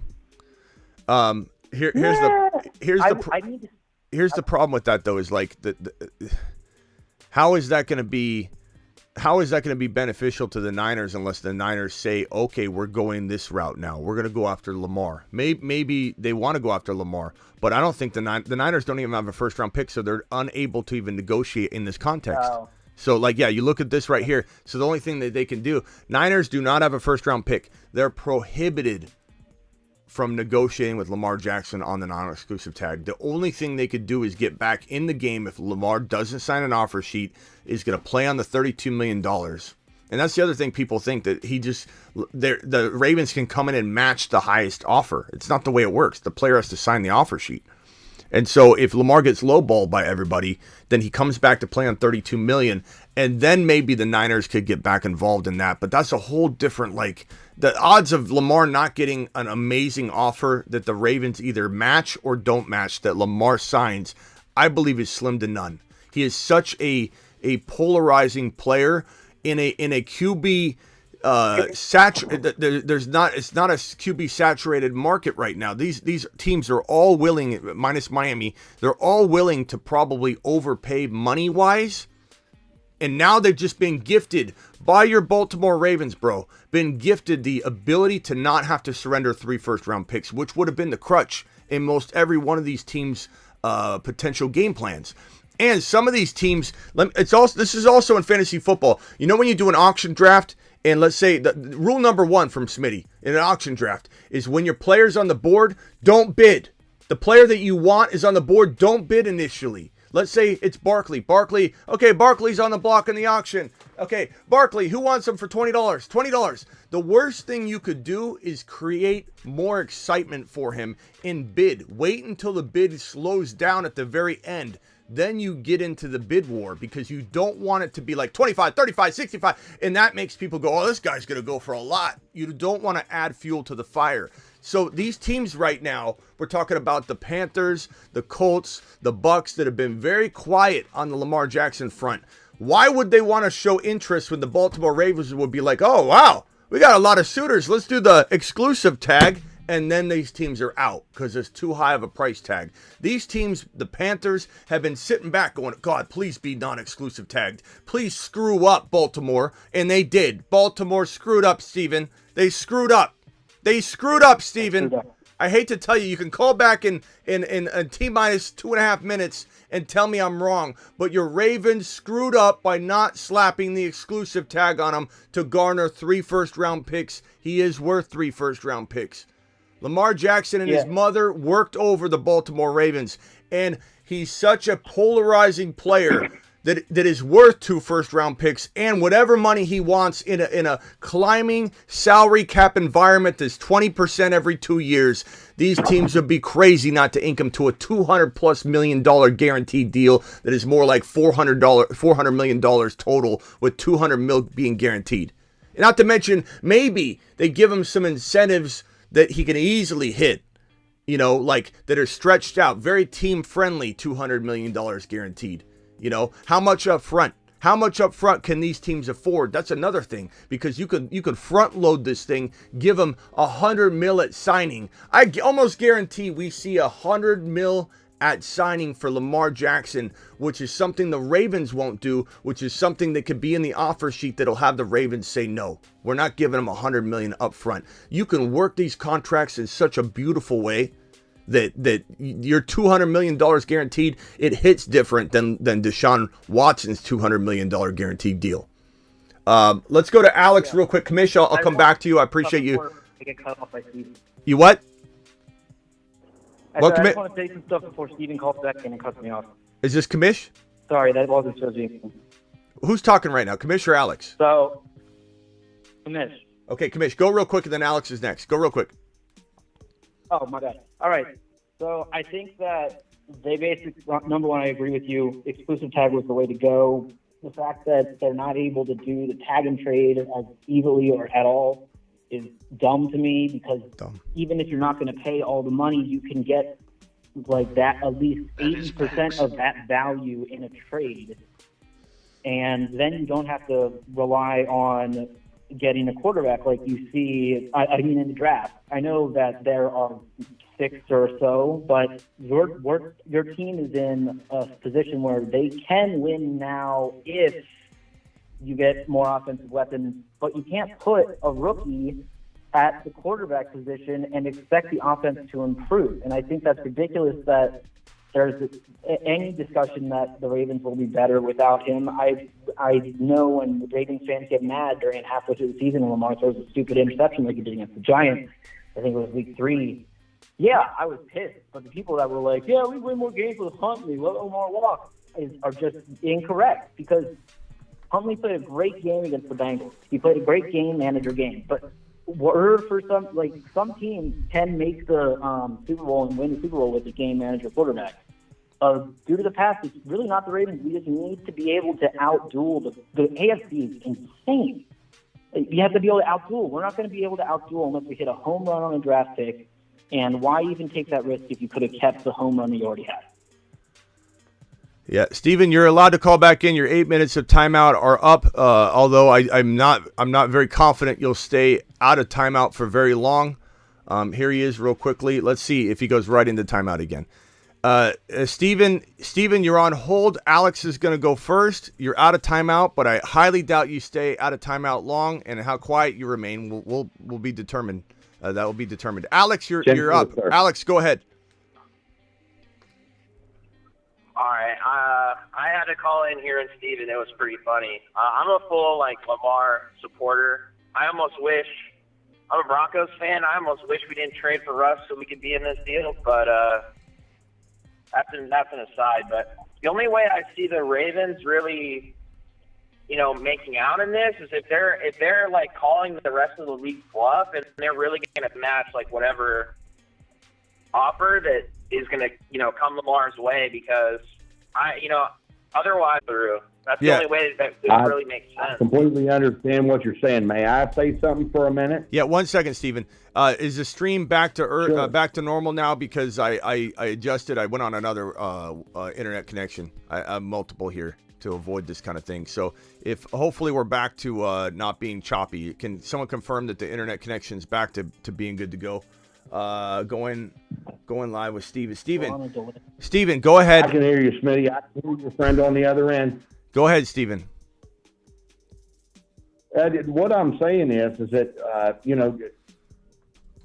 everybody seems to have this idea that you have to have some sort of a Patrick Mahomes or a Tom Brady or whatever to win football games. All I'm saying is if you have a coaching staff and you have people that are dedicated and put the people in place, you can win games anytime. I am not worried about my Ravens winning football games. We're going to win it on defense, or we're going to win it with the run. Okay. And whether Lamar's there or he's not there, if you're going to give him $200 million, you're going to do whatever, fine. We'll take 2 first, and we'll move on. And I'll just shut up and I'll listen. I get that. The only thing I would say to that is if you're out on him or you don't want to pay him the money, then I'm not saying that's not an invalid way to look at things, but I think you maximize what you can get if you put him on the exclusive. And yeah, it's a little bit more right now, and you can sort of treat it as a placeholder and get more than what you're going to get. If you decline the offer sheet, you're not going to get as good of a trade package, in my opinion. Yeah, I believe that the Ravens put him on the non-exclusive tag because he's not worth $45 million. He's worth 32 or less. Yeah, but that doesn't matter though, Steven, because he's going to get taken away on the non-exclusive tag. And if you were to slap him on the $45 million tag, which he's fully worth $45 million. You got all these other quarterbacks that, whether you believe it to be true or not, fair market value wise, you're not going to bring in a signal caller that's going to win you games if you're not willing to spend $45 million on 1 year for Lamar. Lamar is he's not worth 3 firsts. He's not worth it. He doesn't have the ability, and he's older. He's 5 years in. It's time to trade him and move on. It's business. Not that that's not a valid stance to say trade him and move on, but even if he's only worth 2 firsts, and I'm telling you, Steven, he's worth 3. But even if he's worth 2 first rounders, you get to choose the destination a little bit better than to just be victim to whatever offer sheet Lamar Jackson signs, and maybe the draft capital is not worth it. Maybe 2 late first rounders isn't going to be worth it, Steven. It matters where the draft picks are going to be. And number 2, he's 100% worth 45. He may not sign any of it and just sit out. Okay, Steven, let me tell you. Let me just sit out and take the fines. He can't. But Steven, let me say this. What did Daniel Jones get? Got it right on the screen here. What did Daniel Jones get? Is it me or is it what? Are you going to give him $45 million a year? That's insane. Well, that's what the market is, though. No, I'm not giving Daniel Jones that. But that's what the market is. If I'm going to give Lamar $40 million, I'm going to give Daniel Jones about $20. He sucks. Okay, but it doesn't matter. You're playing in the confines of the game, Steven. And if Daniel Jones is going to get you $40 million plus a year, and Jimmy G is going to get you $35 million a year, not you, whoever signs him, what do you think Lamar's worth? Not 45? No. I get you and I don't want to pay $45 million. No one, this isn't a crazy amount of money, but it doesn't matter. This is the confines of the game. And he, in the current state of quarterback market value, is worth $45 million and some. Bro, Jalen Hurts is going to get $50+ million per season. Let me ask you this. We talked about Tyler Huntley. So if they decide to pay Tyler Huntley, what's he going to cost? And how much different is the offense going to be if you could bring in a D-Hop? You're not winning a Super Bowl with Tyler Huntley, though. You could win a Super Bowl with Lamar. Probably not, and you're not winning with Lamar neither. You have a better shot of it if you build around him. No. Look, Lamar's a potential MVP candidate anytime he's supported and given wide receivers and let me just put it this way, because a lot of people in here probably say, hey, Smitty, aren't you always down on Lamar? I am. I called Lamar a bust for 3 straight years. Why? In 2020, 21, 2022, all 3 years he busted. He disappointed on some level big enough to quantify being a bust in fantasy football. Why? Baltimore. Like Ron Navy said earlier, this is not on Lamar. But Lamar's situation can't be separated until it can be separated. Right now, we're about to separate Lamar from Baltimore. Baltimore's the problem.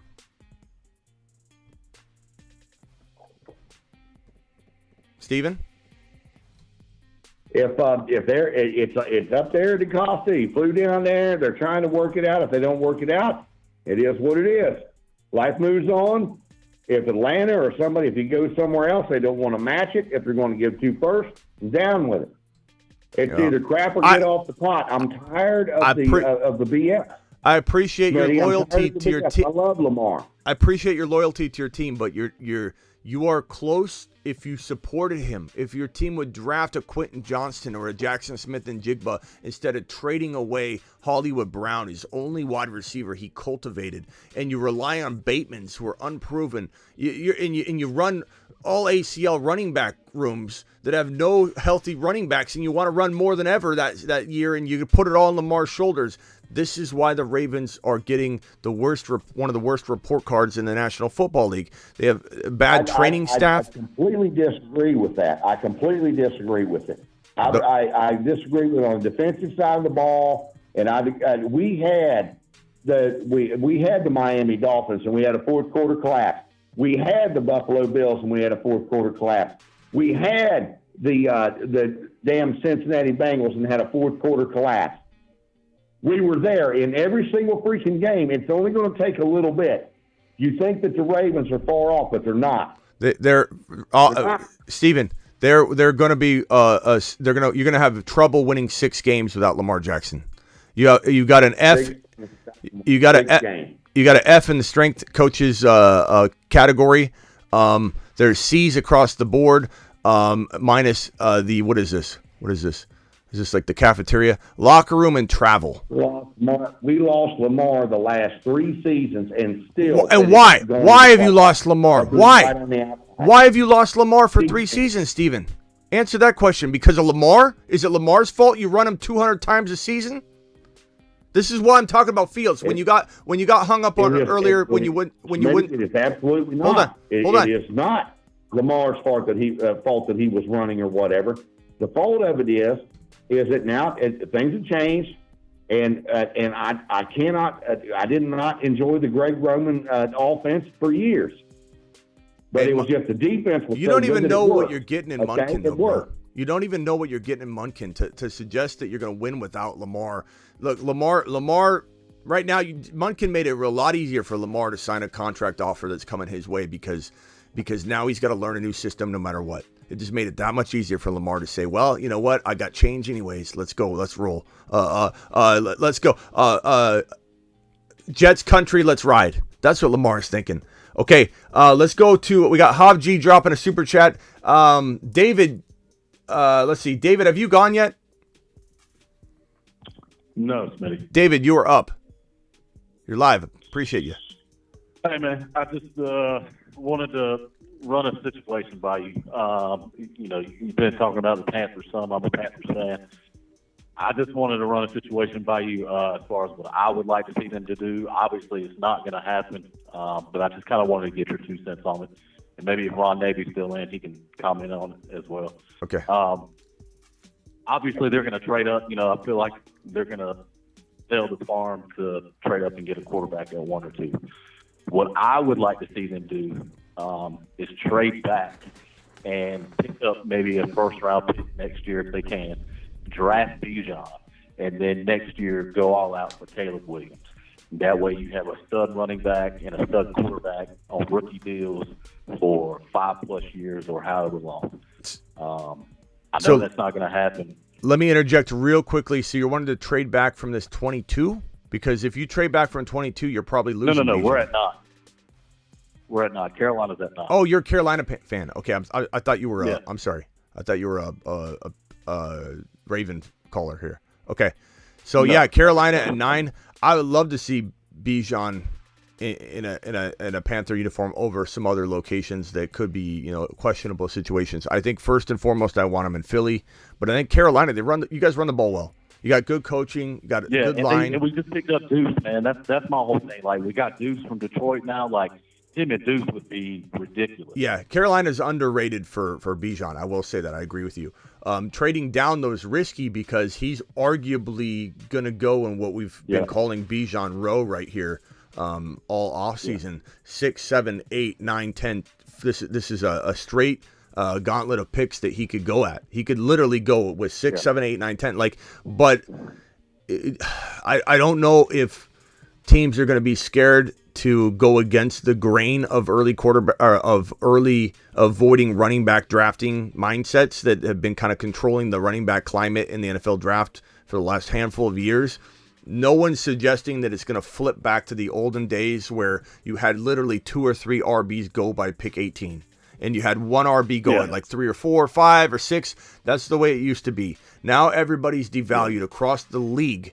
The running back position. The running backs get screwed comparatively to the other positions. We all know that. And me suggesting that Bijan could go 6, 7, 8, 9, 10 is not me saying we're reverting back. The cycle is broken. We're going back to valued running backs. Jahmyr Gibbs would be the equivalent of the most talented running back in most any other draft class, and he's going to go at 26, 27, 28, 29, 30, somewhere at the very bottom of the 20s in the draft. Like, that's where Jahmyr Gibbs is likely going to line up. I think Philly at 30 would be fantastic. I think 28 Cincy, 27 Buffalo. Those would all be amazing landing spots for Jahmyr Gibbs. So I don't know if you want Bijan, I would strike at 9. I don't think I would flirt with trading down. That's exactly what I've been saying kind of this whole time. Just take him at 9. I mean, I understand we need a quarterback. Everybody wants a quarterback. Me, I'm like, man, I take Bijan at 9, and then maybe next year try to go all out. Or Caleb Williams, spend all these first rounds that we're talking about for this year, do it next year, and then, you got your stud running back. Stud. I would even be fine with bringing Sam Darnold back for this year and drafting Bijan, and then, trying to go get our quarterback next year, or bring in like a Jimmy G or somebody like that, But I don't know, man. Bijan is just a generational type talent, and they don't come around that often. Bro, you had me until Sam Darnold. I know. I get it. That's just how strongly I feel about Bijan. And don't get me wrong, Smitty. I don't want Sam Darnold at all. Yeah, don't say it again. But I just want Bijan that much more. Don't say it again. You don't want to will that into existence, bro. I promise you. You should know this by now. And honestly, I don't think Sam will be back, even though they have been talking about maybe doing like a one-year deal. But all the local media has already reported that the Panthers are not in on the Lamar. I think Mike White would be a real good player in Carolina in a system that had Bijan Robinson, DJ Moore. That could be a really decent place for Mike White. I think, honestly, if I'm the Panthers, I'm doing my darndest to trade that 9 pick up to the 1. As much as I like the idea of Bijan, bro, if you could keep a second-round pick and come in and scoop up a Sean Tucker, and you get Sean Tucker as your starting running back in 2023 and beyond, and you can trade a future first-rounder to get this Bears number 1, I don't know what you're going to have to surrender to get it, but if you guys... Well, they're going to have to trade at least 224 and 25, and I'm just not... crazy about that. Yeah, it'd be at least 2 first-rounders minimum to go from 9 to 1 just in this draft class. But to get Anthony Richardson and get a Sean Tucker later with DJ Moore, with that offensive line, with that coaching staff, I think the Panthers would be a team to be reckoned with in about 2-3. You would be on the Detroit Lions track. The Detroit Lions, they kind of flashed a little bit this year. Here's what we're gonna bring. I don't see it all. You what? Hold on, Steven. I don't see Anthony Richardson doing anything in Carolina or anybody else. I've seen this before. He's got no touch on football. He's a strong player. You know what? Okay, that's fine. That's fine. Then trade for the Cardinals number 3 pick, because the Cardinals do want to trade down. And if you could get Bryce Young, I mean, that's a really good move there. I think he'd be a good fit in Carolina. Good offensive line, protect him. A 5'10", 190-pound quarterback. Yeah, just like Tua. Let me run this. Go ahead. Take him first overall. Steven. Welcome back, Steven. Let's Thank you. Real quickly, Steven, hang tight. Let's go to Ron Navy. And then I want to go to, after that, I want to go back to Alex for a brief moment. So, Ron Navy, go ahead. Yeah, well, Carolina is in a predicament. They definitely need a quarterback, but and they got a couple decent running backs, in the backfield, going back and forth, sharing the backfield right now. I don't know what their best move is. I definitely try to get a better quarterback situation in there, and then you can build around him. Bijan, I think, is you might be better off waiting and getting moving up, and then later in the draft taking if Charbonnet or Tucker Charbonnet like that comes, definitely. Yeah, he'd be a really good running back. I could see strong. I see Charbonnet in Carolina. He's a Carolina type running back. He is strong. Yeah, but if he's gonna be there at 90, Ron Navy, is he going to be there at 90? Because if we trade our second rounder, which is San Francisco, that's in the 60s. So is that going to be there? No, in the 90s? Charbonnet. That's the thing. No, you can't draft a Moon Man in the 90s, bro. That's not even exactly. possible. There's Charbonnet character. Hang tight, everybody. I'm hitting the Moon Man button. Charbonnet, an absolute monster. Loads in outer space. This is a Moon Man. This Moon Man doesn't go in the 90s. No way. No way at all. Get Charbonnet. Get Charbonnet. Maybe you trade future picks to move up in the draft to get him. Yeah, definitely. Well, Ron, there is talk now, since Deuce is here, there is talk that they're thinking about possibly signing Jamal Williams. It's an okay move. It's not a flashy move. That's a stopgap measure. You know, I mean, he did get some touchdowns last year. You know what I think though? I think Jamal's so loyal to the Detroit Lions situation. Though I know money talks, so I get it, but I have a feeling that he won't. Maybe he will. Maybe he'll get a big deal, but I have a feeling he won't get the offers that are intriguing enough for him to leave his loyal environment where they believed in him.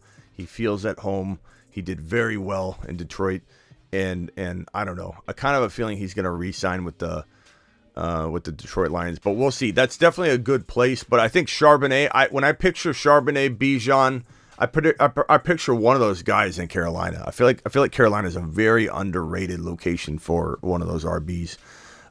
Real quickly, great. I just don't know if they'll be there. Well, if I may ask a question, if you guys don't mind, what was the name of the Alabama kid that had the knee injury that came back late last year for Detroit? I'm expecting big things from that kid. I can't remember his name. Talking about Jameson. No, it's not Charbonnet, is it? No, you're not. Are you talking about a receiver or a running back? A wide receiver. He was at Alabama. He had a knee, and he came back, and they have. What's he talking about? I can't remember the boy's name. What are you talking about, Steven? He's talking about Jameson Williams. Jameson. Oh, I thought you said running back. Yeah, Williams. I tell you what, I expect big things from that kid this year. St. Brown's going to try and prevent him from becoming the number one wide receiver there, but Jameson Williams has got a lot of upside. But that boy on the outside is going to make a big deal. Yeah, and I'll tell you what, to the moon. If I got a to the moon for you, Smitty, it's going to be Calvin Ridley, because with that receiving core that they have in Jacksonville, those boys are going to put up some fucking. They're going to put up points. Pardon my French. Yeah, you can't drop bombs on here, bro. Steven's in timeout again. He's in timeout again. It takes the monetization around. God, he just can't do it. I saw that coming. 10 minutes. 10-minute timeout, Steven. Jeez. Hey, real quickly, let me read these super chats to get them off the screen here. Lamar Jackson to the Niners, trade Lance with picks. Niner Ricky, you can't do it. The Niners can't. They're prohibited from even negotiating with Lamar Jackson. You need a first rounder in 2023. I appreciate your super chat though. The Work Day Show. Appreciate you, Stetson Bennett to my Ravens. Let's go. He likes Stetson Bennett. Hob G's dropping another $5 holler. Hob G's is dropping money all over the place today. Appreciate you, my guy. Steven got kicked out of the OK Corral Sports Bar. Now he's here arguing with Smitty and getting on our nerves, says Hob G's. Well, Hob G's is not the only one that has been annoyed, but there have been a couple fans. There are a couple Steven fanboys in the chat. I'm going to say he's got mixed reactions from people, but half the people love him, half the people hate him. He reminds me of Aaron Rodgers. Half the people love him, half the people hate him. Appreciate all of you guys super chatting. Thank you very much. Never expected, always appreciated. Help keep the lights on. Consider dropping a super chat like these bad boys. Okay, Ron Navy, continue, and then Kamish is up. Yeah, I mean, as far as, and I know Steven's gone now, but he's probably still listening. Thanks, David. As far as Baltimore is gone, until Baltimore owner fires DaCosta and starts all over. Maybe even start out with a new head coach. I mean, Harbaugh's been there a long time, but the team, Lamar's teammates are behind him, and that's evident in the tweet that Bateman put out against Acosta about how they're treating their players and this and that, and right there with what they're doing to Lamar, that locker room is already destroyed. So Harbaugh is already in a tough spot because the locker room is being destroyed, being separated, and there's no way that no matter who they draft, no matter what they do, as long as they got the GM and the upper management the way they have it, they're never going to recover. They're going to be bottom. They're not going to win games. They might win a few games here and there. Huntley is not the answer. No matter who you bring in, you're still going to have that toxic management up top that don't know what they're doing, that's not doing what's right for the team, that's not really building the team like it needs to be built, not treating the players like not even having the facilities that the players need to thrive in. Baltimore's just a bust. They're a shadow. Bro, Baltimore is flushing their future down the toilet. Ron, you and I both agree. Yeah. Commish, what do you want to say to that? Look, my Cardinals are flushing their future down the toilet, so I'm with you. It's not like I can't be objective on it. The Cardinals tying themselves to Kyler Murray is just an inevitable failure that we're tying ourselves to. We have the number 3 overall pick, the Arizona Cardinals. Very rarely do you ever get a chance to draft one of 3 quarterbacks that feel like they could be game changers. I like Bryce Young a lot. I know a lot of people think he's too small. I like Bryce Young. No one else has to like him.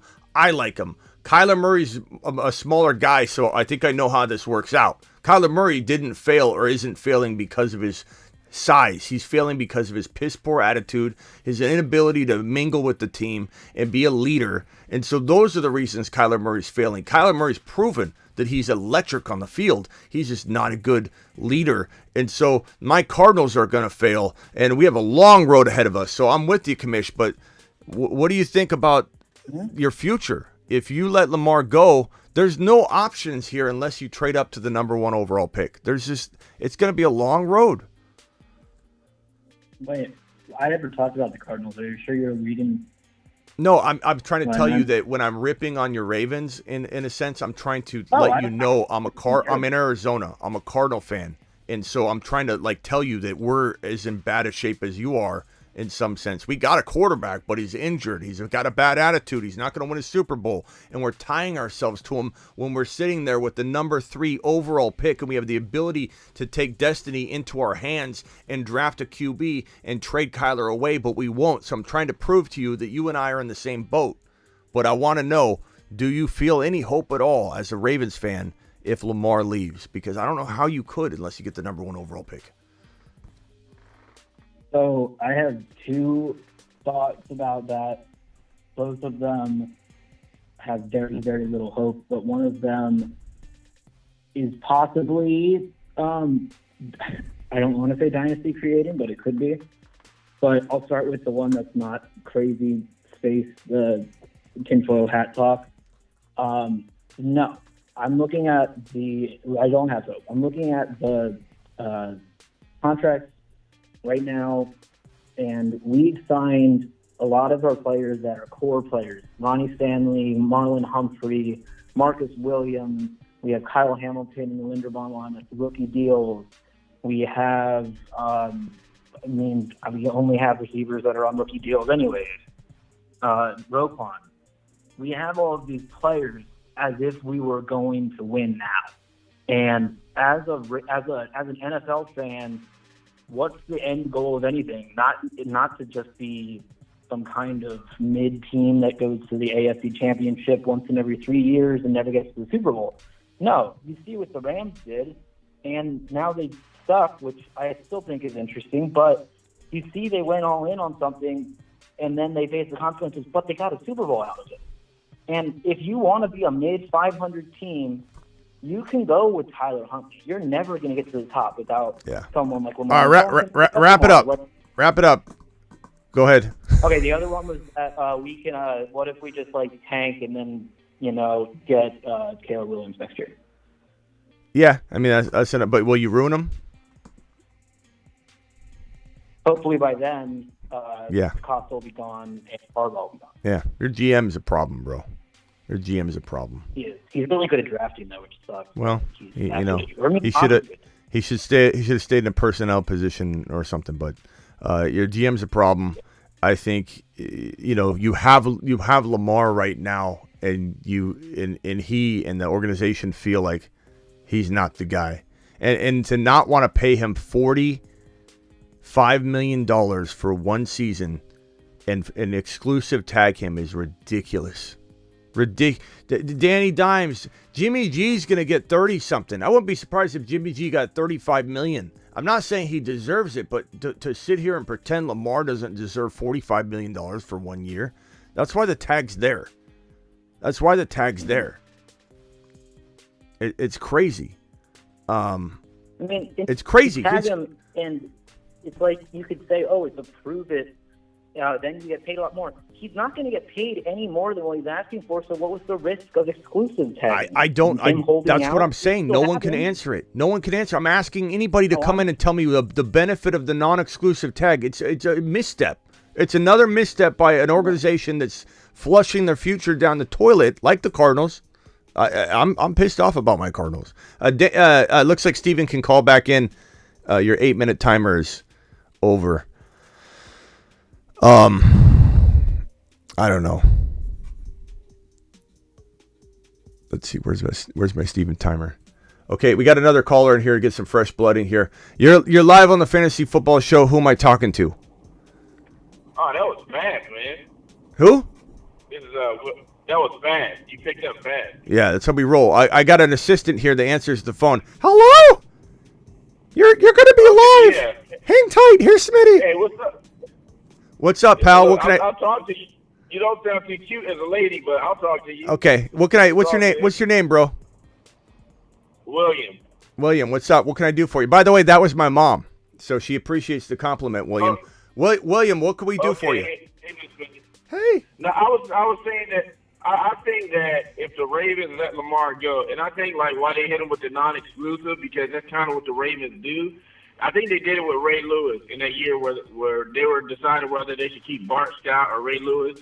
I think they let Ray Lewis go out on the market, but he came back eventually. So if Lamar isn't the passer that we want him to be, and he kept us out of the playoffs last year. This year we could have went further because of his injury. In the pocket, yeah, I know, but all that wear and tear from running, it wears on you. I was saying before, get rid of the offensive coordinator, get rid of Lamar. Finally comes the year where they want to get rid of both of them. That doesn't make sense to me. So anyway, I think that we'll be fine if we pick up Stetson Bennett, man. That's what I'm going with, Stetson Bennett. A guy that can actually run an offense. That's what we need. I like him. What do you think? I like Stetson Bennett, but I think he's definitely a project, and the Ravens are going to have to build around that. You're in a rebuild mode. So Steven's on the line. Steven, hang tight real quick. People like Steven that think the Ravens are going to win now with Stetson Bennett or win now with these alternate quarterback situations.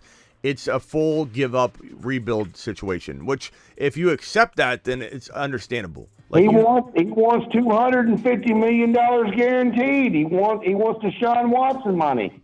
He's not worth it. It's idiotic to think that somebody, especially my Ravens, are going to pay this guy. If you get 2 first-round picks, fine. Get rid of him. I'm over it. I know you're over it, but your season's going to be over too, though. You got to pay the price. It's not going to be Steven. It's not going to be Steven. Tyler Huntley played fine.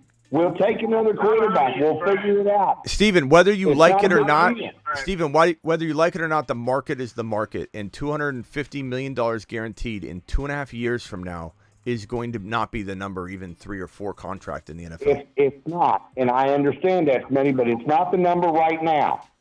It's not the number right now. It's going to be when you have Hurts and Burrow. Look, he's not good enough. Look, I said he's not good enough to be a Raven. He's not. Steven, listen to this. Deebo Samuel, when the Niners refused to sign him at the beginning of the offseason, I came out here and beat a dead horse on the topic and said the Niners are going to regret not signing him and creating all this animosity as these contracts climb up every single time. Tyreek Hill, Adams, Christian Kirk. And the same thing's going to happen with the quarterbacks. Joe Burrow and Jalen Hurts. Wide receiver. Joe Burrow it's not the same. Joe Burrow and Jalen. I'm in the middle of telling you why, Steven. Joe Burrow and Jalen Hurts are about to reset the market in a way that's going to make your eyeballs pop out of your head, pal. And so guess what Lamar is going to be on this contract? Not even a top 3 QB market value-wise if he signed a deal he was going to probably sign. As soon as Jalen Hurts signs... Given the team construction and whatever, I would pay Jalen Hurts. I would pay Joe Burrow. I'm not paying Lamar. Okay, he hasn't done enough. I understand that coming from a Kyler Murray doubter. He hasn't done enough as a Raven. He hasn't stayed healthy. I get it, Steven, and I would respect that take if the next words out of your mouth were, you're going to be fine. You're going to be fine. You're going to win. The defense is going to take you to the promised down. That's the only part where I can't accept it, Steven. Maybe you don't win a Super Bowl with Lamar because of the way you disable him in Baltimore. Not you specifically, Steven, but your organization, your GM. You don't enable him. You take away from him. You disable him. And so we don't know what Lamar is really capable of doing because we've never seen him fully supported. If you, as an organization, as an NFL franchise, spend all this money and you go down this road and you say it's going to be a dynamic running quarterback the same way that the Eagles have been, Hurts has just been lucky so far, and Josh Allen, and you say it's going to be running, dynamic, throw the ball on the run, it's always the same crap. There's no difference. Steven, how do you say Hurts has been lucky? For one thing, you say, I love Lamar, then you bash on him and you don't think he's deserving of money.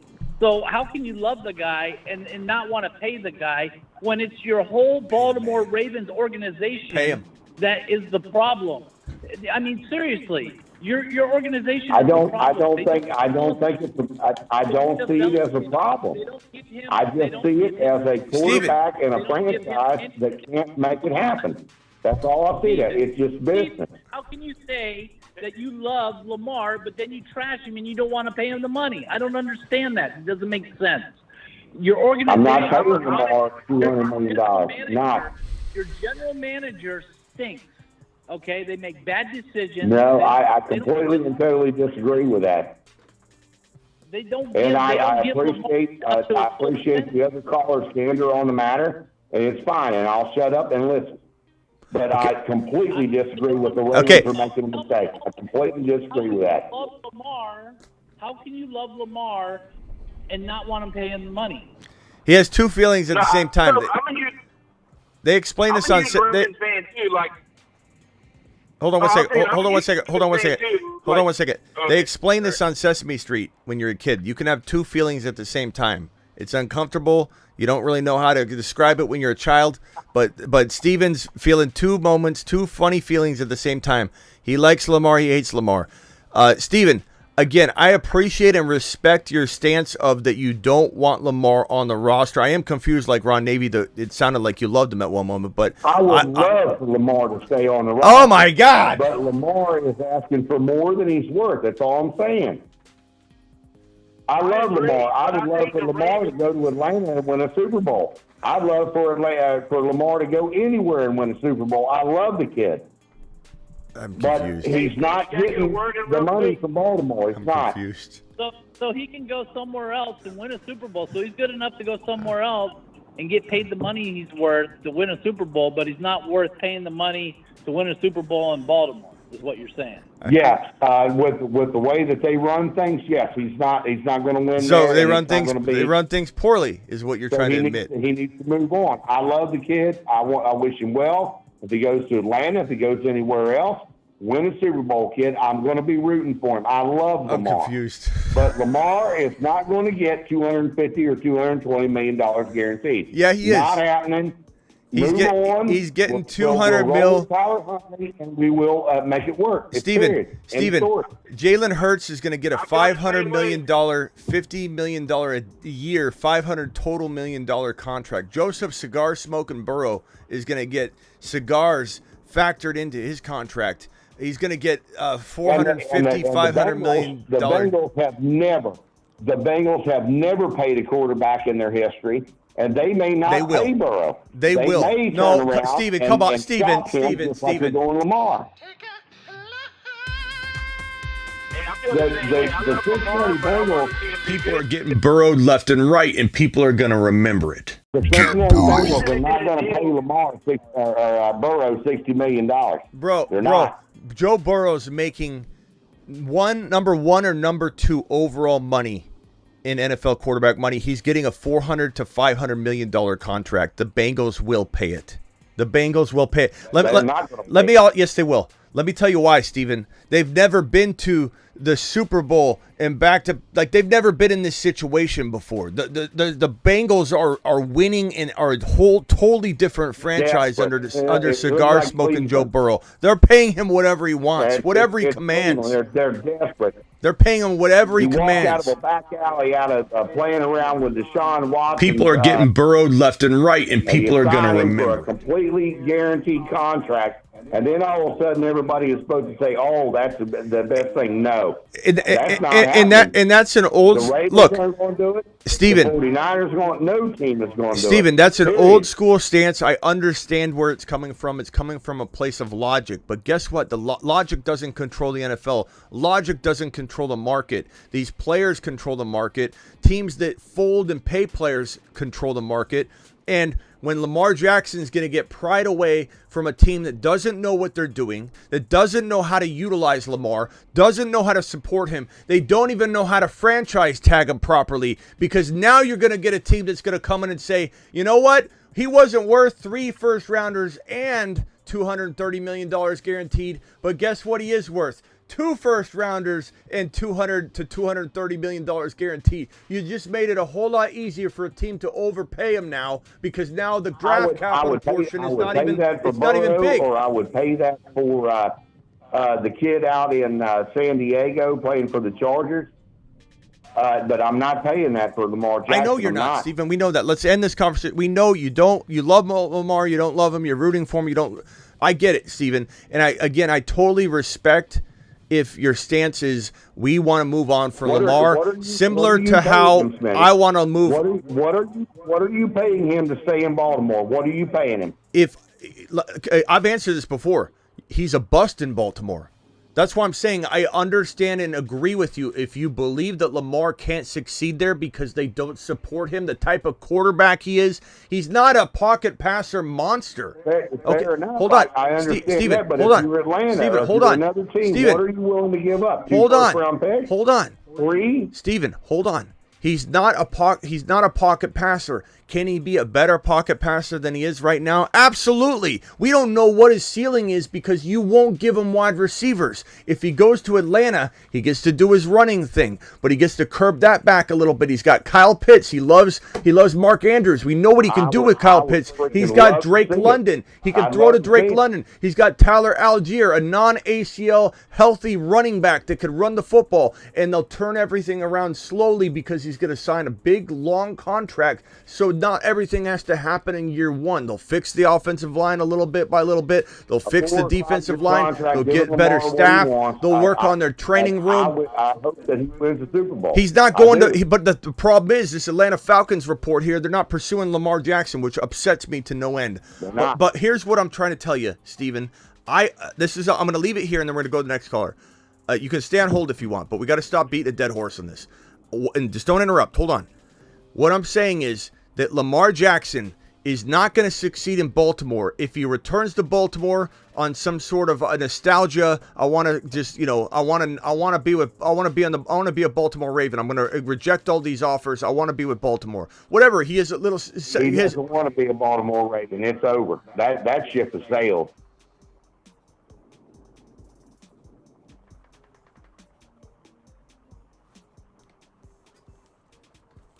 There we go. We're resetting the timer. Steven, you can call back in another 8 minutes. I told you I wanted to get my point across. Lamar Jackson is not enabled, and I could understand Steven's point, and somehow I feel like he's going to interrupt me even though he's not on the call anymore. It is if your stance was get rid of him, we don't support him. We can't pay him $200 million guaranteed dollars if we don't enable him and he continues to fail. That stance I understand. But when Steven then followed it up with, hey, Smitty, I think the Baltimore Ravens will be fine. I think they're going to win. They're going to be better than ever. Their defense is amazing. That's when we take the tape. Total take a lap moment there, Steven. I'm sorry, but your Ravens are going to go down the toilet regardless. They don't support Lamar. Sign him to a $200 million guaranteed deal. Lamar busts in Baltimore. I'm telling you that. I agree with that. But you don't sign him. You're not better off. You're going downhill, bro. Okay, so let's go to William real quickly, then Kamish, then Ron Navy, and then I might wrap it up because my eating window is closing as fast as this timer is moving. I haven't eaten a single thing yet today. My fasting window is opened up. I'm here arguing with Steven. I'm a little hangry on top of it. Let's go, William. Let's go, Kamish. Let's go, Ron Navy. Drop it. What's kind of crazy is, like, I don't know who that guy was, but I was agreeing with him a lot. I can tell he's a Maryland guy because I'm a Maryland guy, too, living in Seattle. I agree with what he says. Like, I love Lamar, but the Ravens, what I don't agree with him with is that the Ravens actually messed up because they should have did a deal with Lamar when Lamar had, like, 2 or 3 years left on his contract. That way you can pay him, you know, he'll accept the deal. You might pay him a little bit less. But now that it's deadline time, you have to come out your pocket with this crazy, ludicrous Deshaun Watson deal that somebody might do it. You might let the Falcons gonna Falcons. The Panthers gonna Panther. The Browns gonna Brown. That's why those franchises overpay for their players. They do stupid stuff and they lose. The Ravens are a winning franchise. They're not gonna pay him now. And that's why they will continue to be a successful franchise. But I think they messed up by not signing them before. It was I love Lamar Jackson, but it was messed up. It was ridiculous not to exclusive franchise tag him. It was absolute stupidity. I thought it was a posture move to say we might actually non-exclusive tag him to get some more interest and get people like saying, hey, wait, we might be, you know, like, and to just perk everybody's ears up a little bit. And then they were going to franchise tag him on the exclusive. There's no one in here yet. But do we know what's going on behind the scenes? I wonder what is the Costa thing? Because you know that Newsom is actually still there. He's lurking behind that dark veil, man. He's still back there whispering in people's ears. So it's like, what are they actually thinking? They do have another plan. We just haven't seen it yet. To let Lamar Jackson just go out there and shop the market, you know, let people come in with offers. What is their ultimate plan? We just don't know, man. Bro, it's stupidity. It's stupidity is what it is. Because, and I'm hoping to God Diana Rossini, who I respect, and I'm hoping her sources are dead wrong. That's not a knock on her. I'm not saying she's reporting anything wrong. I just hope that these sources right here are just, I don't know, she talked to the wrong person or they said it wrong or something. I just hope to God the Atlanta Falcons are in on Lamar Jackson because that would be a phenomenal situation. Unless they plan on trading up for the number 1 overall pick, then I'm on board with that as well. But I think Kyle Pitts will be okay to a degree. I think London will be okay to a degree. I think both of them drop in value enough on Underdog Fantasy. Promo code Smitty. Please jump on Underdog Fantasy. The link is pinned in the live chat. The link is in the description. We'll be going live to do some live drafts tonight at midnight. So if you want in, you got to click that link ahead of time and sign up. You will not get into the live best ball drafts. And they're not mock drafts. They're live best ball drafts with tons of prizes and stuff. And it's $10 per entry. We might even do a private league on Underdog tonight. So get ready for that. But the values will tank a little bit for Kyle Pitts in London. So, respectively and relatively, they'll be probably, good value to the point where even if we don't expect as big of a blow up, at least their values are lesser. Whereas Olave, who went from a 3rd round pick to probably ahead of Garrett Wilson, I think in some context. He'll be a top 15 overall player. Olave will get drafted in the top 15 to 18 overall in fantasy football drafts go forward. And that ADP data will... Depending on who the Jets pick up. Just say if the Jets pick up Lamar. If the Jets pick up Rodgers. Then you got another bump for Garrett Wilson. It's all going to be affected by all this quarterback movement. So as it stands right now, the Jets are probably in play for both Aaron Rodgers and Lamar. And I think the Jets probably are sitting there going like this. You remember when the Vikings were sitting in the war room and they were on deck and the Eagles drafted Rager And they literally went, oh, my God, they didn't take Jefferson. They took Rager. We got him. We got him. We got Jefferson. Like, couldn't believe it. They couldn't believe it. The Jets are probably sitting there in their war room going, yeah, we got to take Aaron Rodgers. We got to take Aaron Rodgers, the old man. We got to get the old man. And all of a sudden, they see the non-exclusive tag get dropped on Lamar Jackson in the final hour. And they just sit there and go, we got him. We got him. We're overpaid. They've already said they'll overpay handsomely. Yeah. The Jets are, I told everybody this before, the Jets are the most likely to land Carr and Aaron Rodgers because they're the best location. They're a Super Bowl contending team with arguably, in my opinion, and it's my opinion, the number one defense in the entire National Football League in 2023. I firmly believe they're going to be the best because they're going to have offensive support if Aaron Rodgers, if Rodgers goes to the Jets, I will take Garrett Wilson in the first round. If he's right around that, don't do that. Don't ruin his ADP. I'm taking him, man. I'm taking. Don't ruin his ADP. But here's what I'm trying to say. Okay, here's what I'm trying to say. If now you've got another player in the game. We had Aaron Rodgers going to the Jets because Derek Carr's taken off the board. The Jets are going to be the most attractive landing spot because of that defense, because everybody knows about the Jets, even if sometimes players aren't as embedded in this as you think. You know, when I tore my knee and I had rehab next to two NFL players, two defensive backs, when I was going through my early days, when I was an athlete, I was a young kid, I was doing my ACL recovery, I was in rehab with a couple, one who's a Detroit Lion defensive back, and I won't say his name, because I don't want to embarrass him. But he knew nothing about football. He knew nothing about football in a sense that, like, I'm like, who's the best wide receiver you've ever covered? And he'd give me the dumbest names. I'm like, bro, do you even know that these other guys exist? How are these the names you're coming up with? It's weird how these players, think of it like when you're inside a movie script, like you're an actor. You don't know what the movie's going to look like at all. You're reading these lines. They're out of order. You don't even know if the movie's going to be good or not. Sometimes players are so close to the situation, so deep into one area, they can't see from out far.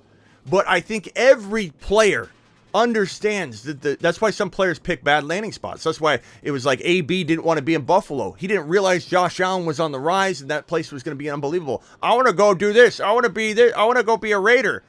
I want to go be a Raider. You want to be a Raider and not a Buffalo Bill. These players are weird sometimes. They can't see straight. They're clouded.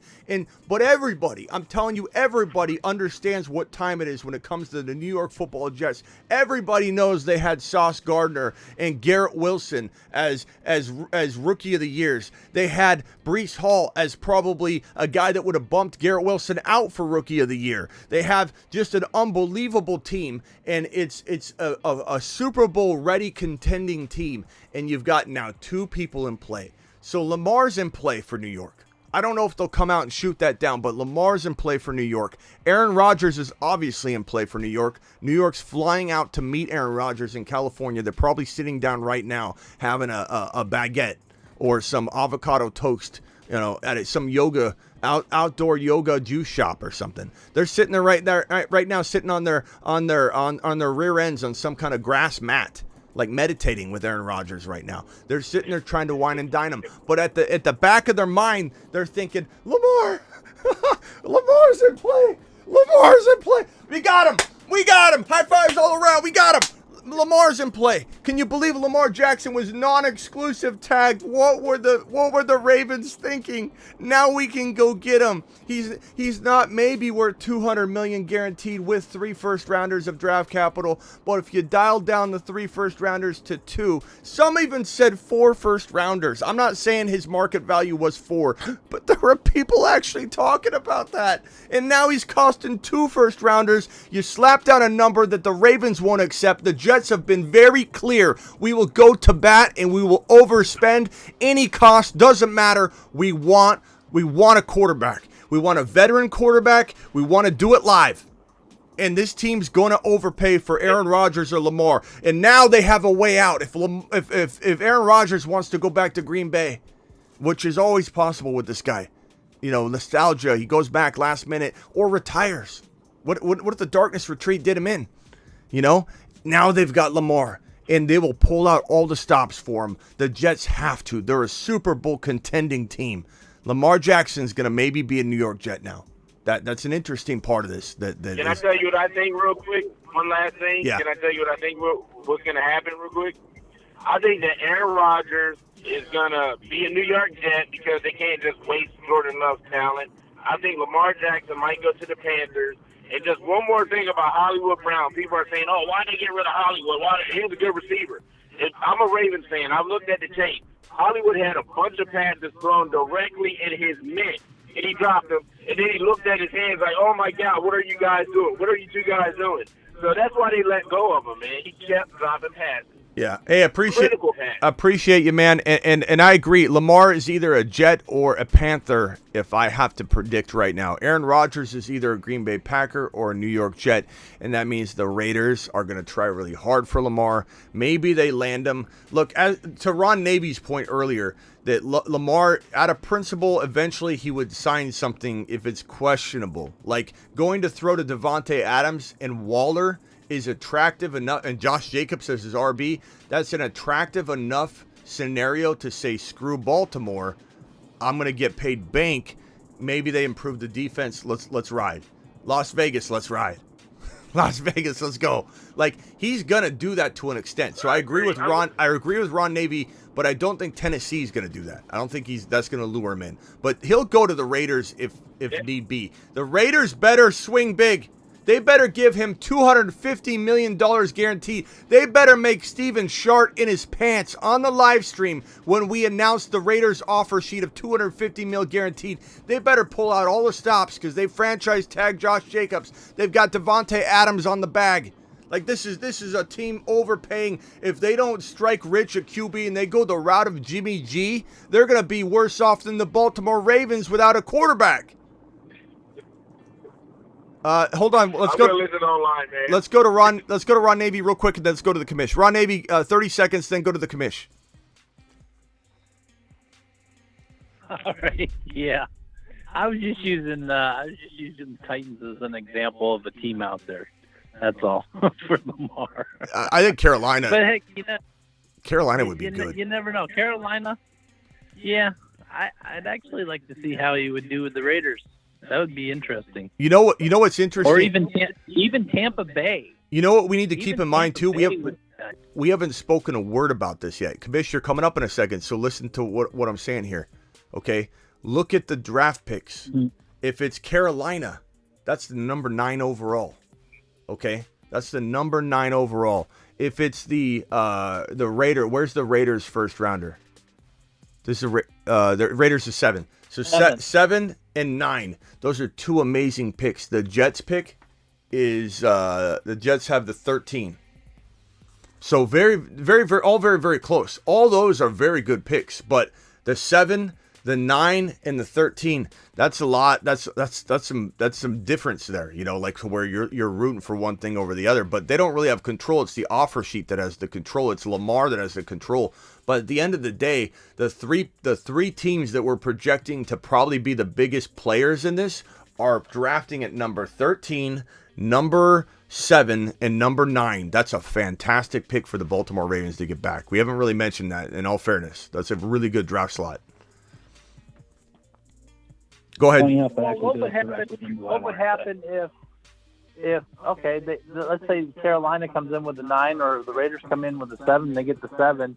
And then where is Baltimore's pick later on in the first round?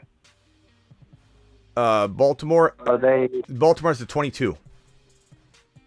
Okay, so take the 22 and let's say they get the 7th from the Raiders, and then offer those 2 picks up to the Bears for the 1 and get a brand new quarterback. That would be a move. That would be a great move. That's what I would do.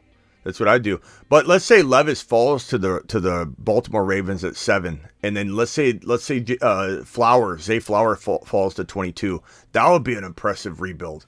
That would be an impressive rebuild, and you'd have a future 2024 first. The problem is, are the Ravens smart enough to do this?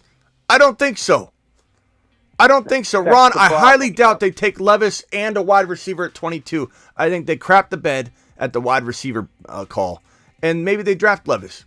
You know, maybe they draft Hendon Hooker too high. I don't know what the Ravens are capable of doing at this point. I question their judgment.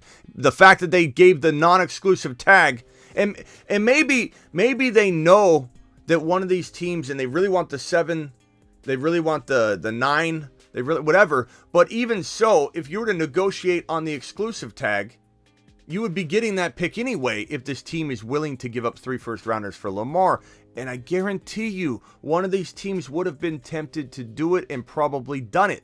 And if not, Lamar, again, $45 million for 1 more year is not a big amount of money. It's 1 year. You're tying up 1 year of this. It's not like you're tying up a whole bunch of money for years and years to come. This is what running quarterbacks cost right now. Danny Dimes is going to cost. Jimmy G is going to get 30+ million, and people are worried about paying Lamar $45 million in this climate, this running back or this quarterback market. $45 million is not a lot. There's a reason that number's there too. It's top 5 for the position, and Lamar's worth right at top 5. Let's not act like that's a crazy amount. It's set there for a reason.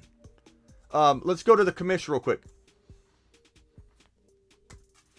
So you started saying something that I was thinking while I was just waiting and thinking, you know what, the Ravens have been pretty stupid, but they had the obvious choice in front of them of the exclusive tag. Taking $15 million, I think it was, isn't worth all of this unless they do have some kind of, I've been hearing a lot of people saying, oh, smoke screens, people saying that they're not in. Of course, everyone's going to be in for a certain price. Either there's a chance that maybe the owners are very slimy people, and, you know, there's always been a little bit of disagreements between the NFLPA and the owners. Maybe the owners know that they're not going to cough up all this money. Who knows? I don't think that's the case, but the Ravens might have a plan in mind where they really do want to get that 8 pick or 7 or the 9 and take someone like Levis or take someone. And the Ravens have a plan. I mean, I don't think that they're going to get a receiver in the second round either, because they're not smart enough to get a receiver. And even if they did, he wouldn't end up being good, because that's the Ravens. But I think that I really hope, maybe this is just me being a little hopeful, that they're going to do something smart.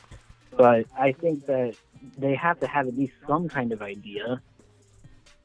Bro, you hope that. You'd hope they'd have some kind of idea, but do you really know? Does it feel like they have a great plan in place, or does this feel like the situation I described to you where the Eagles selected Jalen Reagor, and the Vikings were like, whoops. Sorry, wrong button. And the Vikings were like, they're sitting there going, I don't know if you've seen the footage, but the Vikings literally are like, they're sitting in the war room, and they're like, we just lost Justin Jefferson. Oh, man, the Eagles are going to take him. This sucks. This sucks really, really badly. And the Eagles select Jalen Reagor. And the Vikings are just like, can you believe it? We just got Justin Jefferson. Like, this is the way I feel the Ravens are attacking the situation. I know you want to be hopeful that they've got some amazing plan in place, and maybe they do. And Steven's calling in again. Steven, if I miss you, dial back in. Steven, what you got, pal? I mean, everything's been pretty much covered. I'm just wondering, who's going to pay Lamar $200 million? Is it Atlanta? I just went through it. I don't see it.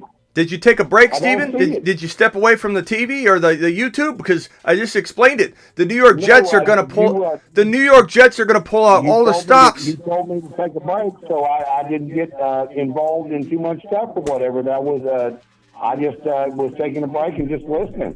Yeah, that's that's what I'm saying. Did you not hear what I said about who's going to pay? I mean, if you're Atlanta, who are you going to draft? What are you going to do?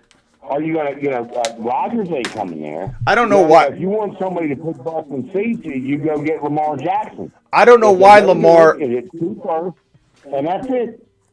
I don't know why Lamar's not on the table. I mean? Lamar is not worth 3 first. He's not. I keep telling you guys that. He is. Lamar, Whether you look, let's not dance around this over and over, Stephen. Whether you agree that he's worth 3 first rounders or not, it's not relevant, because the market value is as such. He's worth 3 first-rounders in the fair market value for a top 5 quarterback. He's a top 5 quarterback. If you're the Houston Texans, Smitty, are you giving up 3 firsts for Lamar? Yes. That's insane. You know what's insane? It's insane. You know what's insane? Putting the non-exclusive tag on Lamar. That's insane. That is reckless use of resources, my guy. That is an HR violation. That is a take-a-lap offense. More than 2 first-round picks. We knew that he was only worth only 2 first-round picks. Nobody's giving 3. Nobody's giving 4. Nobody's giving you Smitty money. No, they're not getting it. The Ravens are too smart for that. They're not getting the Ravens money. He's not getting it. He's got to move on, and that's it. Hold on, I got the NFL. Hold on, I got the NFL script here. The Ravens are going to pretend to be smart in 2023. I guess you're right. The script says the Ravens are too smart for that. The Ravens aren't too smart for anything right now, bro. They're not. They're not. You've got a horrible GM. You've got a mismanaged quarterback situation. You're bringing a new offensive coordinator in. So you got a whole bunch of change anyway. And you've been unsuccessful deploying this run-heavy system. Then more pass-heavy, more run-heavy. Let's switch back and forth because we tried to go pass-heavy. That big dog Cincinnati offense got stonewalled, and we were 1 play away from winning that game and beating Cincinnati and going to the playoffs. I don't want to hear that crap. It is what it is. The Ravens are going to be right there every single freaking year, defensively, offensively. Steven, whether Lamar is there or not, it doesn't matter. Steven, I'll do this with you. You buy a thefantasyfootballshow.com 2024 membership from me. $35. Okay, if the Ravens make the playoffs without Lamar Jackson. Make the playoffs. If the Ravens don't win the division or make the playoffs. Okay, great. Throw it in. Win the division or make the playoffs. If the Ravens don't win the division or make the playoffs, if they don't, you buy my lifetime membership, the $99 content membership. Or no, I'm sorry, you buy the $35 membership. If the Ravens make the playoffs or win the division, I'll give you a free lifetime $99 lifetime membership of content on the Fantasy Football Show. Okay? All you got to do is buy... I want it all free. I want it all free. I want you to pay every single year of it. No, it's a lifetime membership. You get it for... that you're going to pay for. If the Ravens win, the Ravens win and go to the playoffs. Well, I can comp it because it is my product. What I'm trying to say is I will give you my content for life for free. Content for life. You don't have to pay again. Every year is free for you. You get content free for life. If the Ravens... I've been watching you for about 2 or 3 years now. You do pretty good. Thanks, Steven. Appreciate that. You do. I mean, you answer a lot of questions and stuff like that. I enjoy your content while I'm here. The content enjoys you back. You got mixed reviews in the chat, but every great maestro is going to have haters and people that love them. So you got a nice mixed bag here. People love you. They love you. They're annoyed. They love you. They want to get more of you. They want you to stop. It's back and forth. But that's any great entertainer is going to have negativity and positivity on both sides. So you're doing a good job. And you know that more than anybody else, and I'm glad that I could help. I mean, thanks for being here. If it has helped your viewership or whatever, I can appreciate that, man. Yeah, thank you. Let's go, Ron Navy. Ron Navy, you got anything you want to add? I'm going to go eat here in a second. Here's something. Okay, let's say that Aaron Rodgers wants to go to the Jets. Now, that's going to cost the Jets probably at least their number 13 first-round pick, right? If Aaron Rodgers goes to the Jets, I imagine they're giving up that pick, yes. Yes. So look at the Green Bay situation. If that happens, let's not talk about, because they're going to get other picks. They're going to get more than just that pick. But Green Bay will have the 13th and the 15th pick in the first round? Let's see their draft slot. Yeah, so you're going to have those 2 picks. They're going to have the power to move up or move down. Yeah, and 15. who says that they don't pick up like a Bijan? Well, they go with Love. I mean, yeah, I get what you're saying, but the fact that they restructured Aaron Jones and they got Dylan, I don't think they go that. I think they go wide receiver maybe. Maybe they go get a Quentin Johnson. Well, not that early, not with those 2 picks. They take those 2 picks. 15 would be. Jackson Smith and Jigba at 15 would be perfect. But anyway, I agree that those picks are phenomenal if that ends up happening. Aaron Rodgers may or may not command that pick. I'm not too sure. It's hard to know. The fact that the Jets now have Lamar Jackson in play for that pick and then a future first, maybe the Jets change their approach. Maybe they say, "Oh my God, wait a minute. Aaron Rodgers is a rental.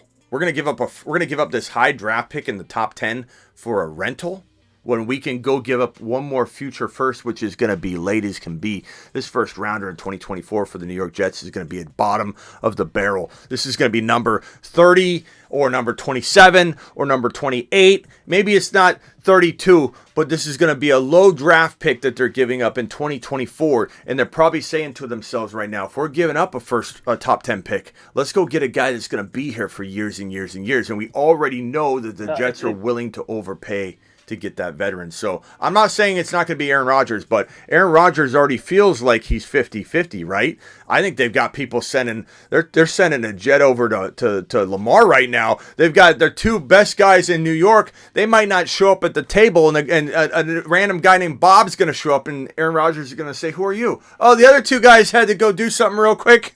They got on a flight and headed to Baltimore. Not a big deal. Nothing to see here.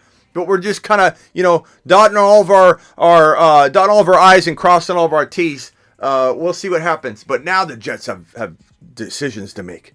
And either way, the Jets are probably coming out on top. I don't see them saying, "Oh, no, we're not going to get rid of the 13th pick," because they want Aaron Rodgers. They want him no matter what. They want him. They're not really looking at Lamar. The only way they would look at Lamar at this point would be is if Aaron Rodgers says, "I don't want to come play for you." I don't know that we know that though, Ron, and I'm not disagreeing with you that I have any information on that. The reason I would say that might not be the case though, I'm not saying it is or it isn't, but the reason that we might not know is because again, he was expected to be exclusive tagged.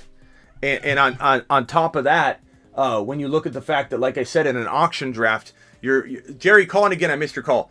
You're very much trying not to alert people of your interest level because you don't want to drive the price or the bidding war up. So we don't fully know what the Jets were going to do once the tag was slapped down. I think they fully expected it, like any sane individual, that it was going to be the exclusive tag.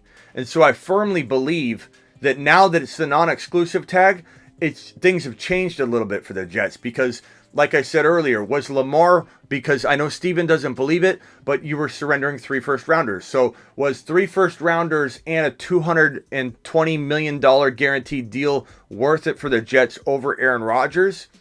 And they didn't even know if Lamar was going to be available because they may have inked a long-term deal. So that's why you haven't heard anything. There wasn't any ability to even talk about it. But now that he's been non-exclusive tagged, the Jets are very much going to be interested, I think. And maybe we hear similar to the Diana Rossini report about the Falcons not being interested in Lamar. And you're like, what? Maybe we do hear that. And the Jets are trying to enamor Aaron Rodgers.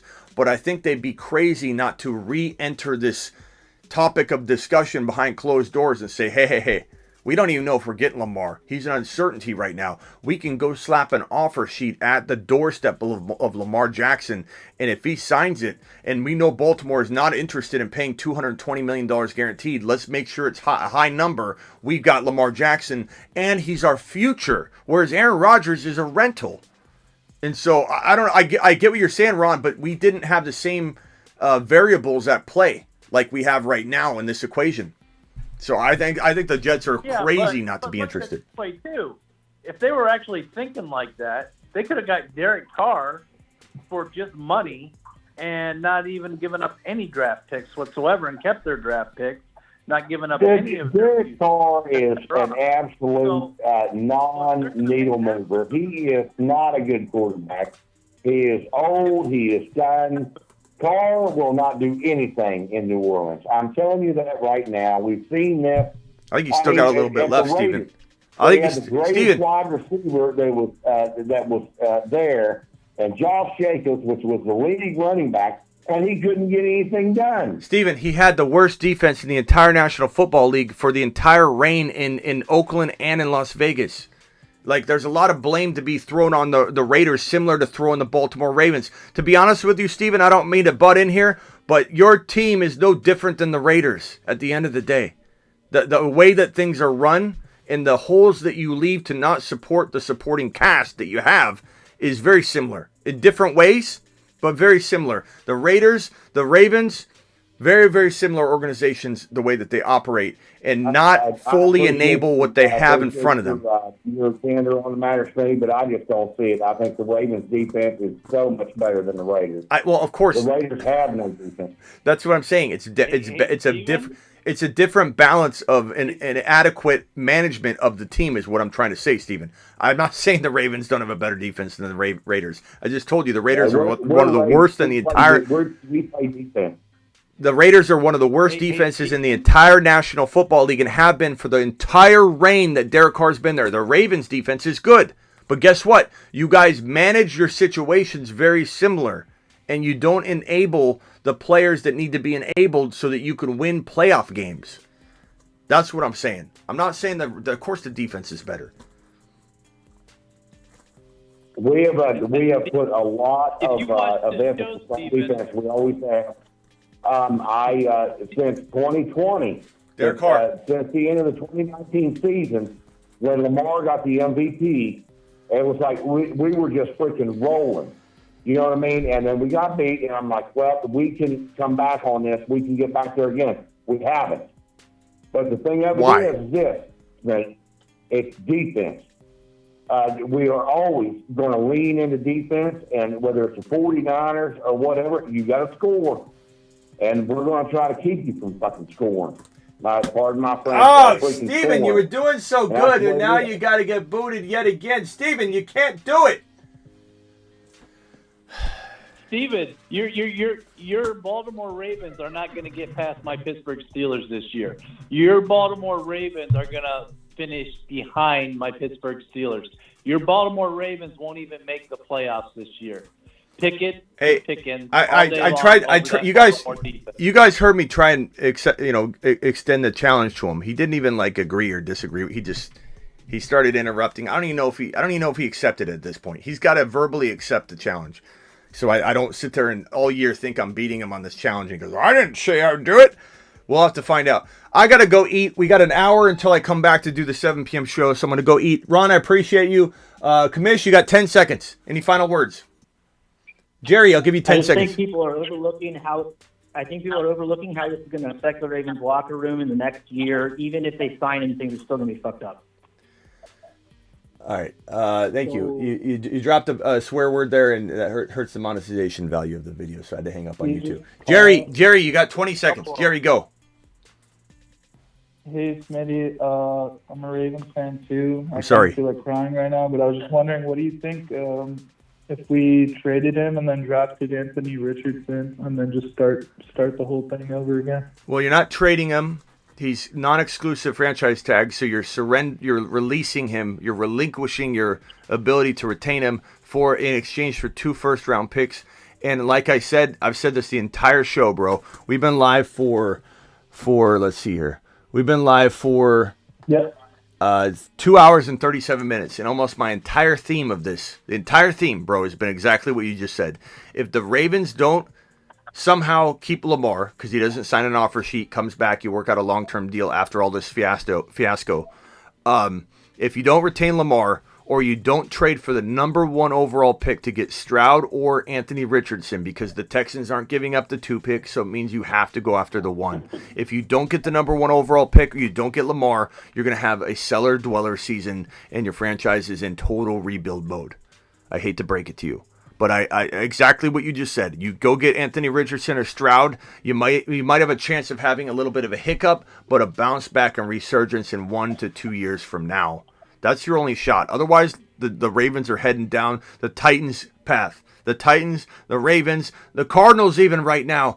Even though we have a quarterback, we still don't have the plan of attack in place, and I don't think we have the quarterback unless Gannon can get the most out of him. Maybe he can. I'm hopeful, but I don't expect it. But anyway, I appreciate you dialing in, and I'll see you later, pal. All right, bud, thanks. Let's see here. TFC, thank you. He says to recover the monetization. I appreciate that. That probably if it gets hit, that probably won't do the deed though. But I appreciate you dropping the $4 holler. Thank you for being on the phone line the entire time too. It was a good conversation there, Commish. Jerry, appreciate you. Ron Navy, appreciate you. I'll see you all back here at 7 p.m. See you later, Ron.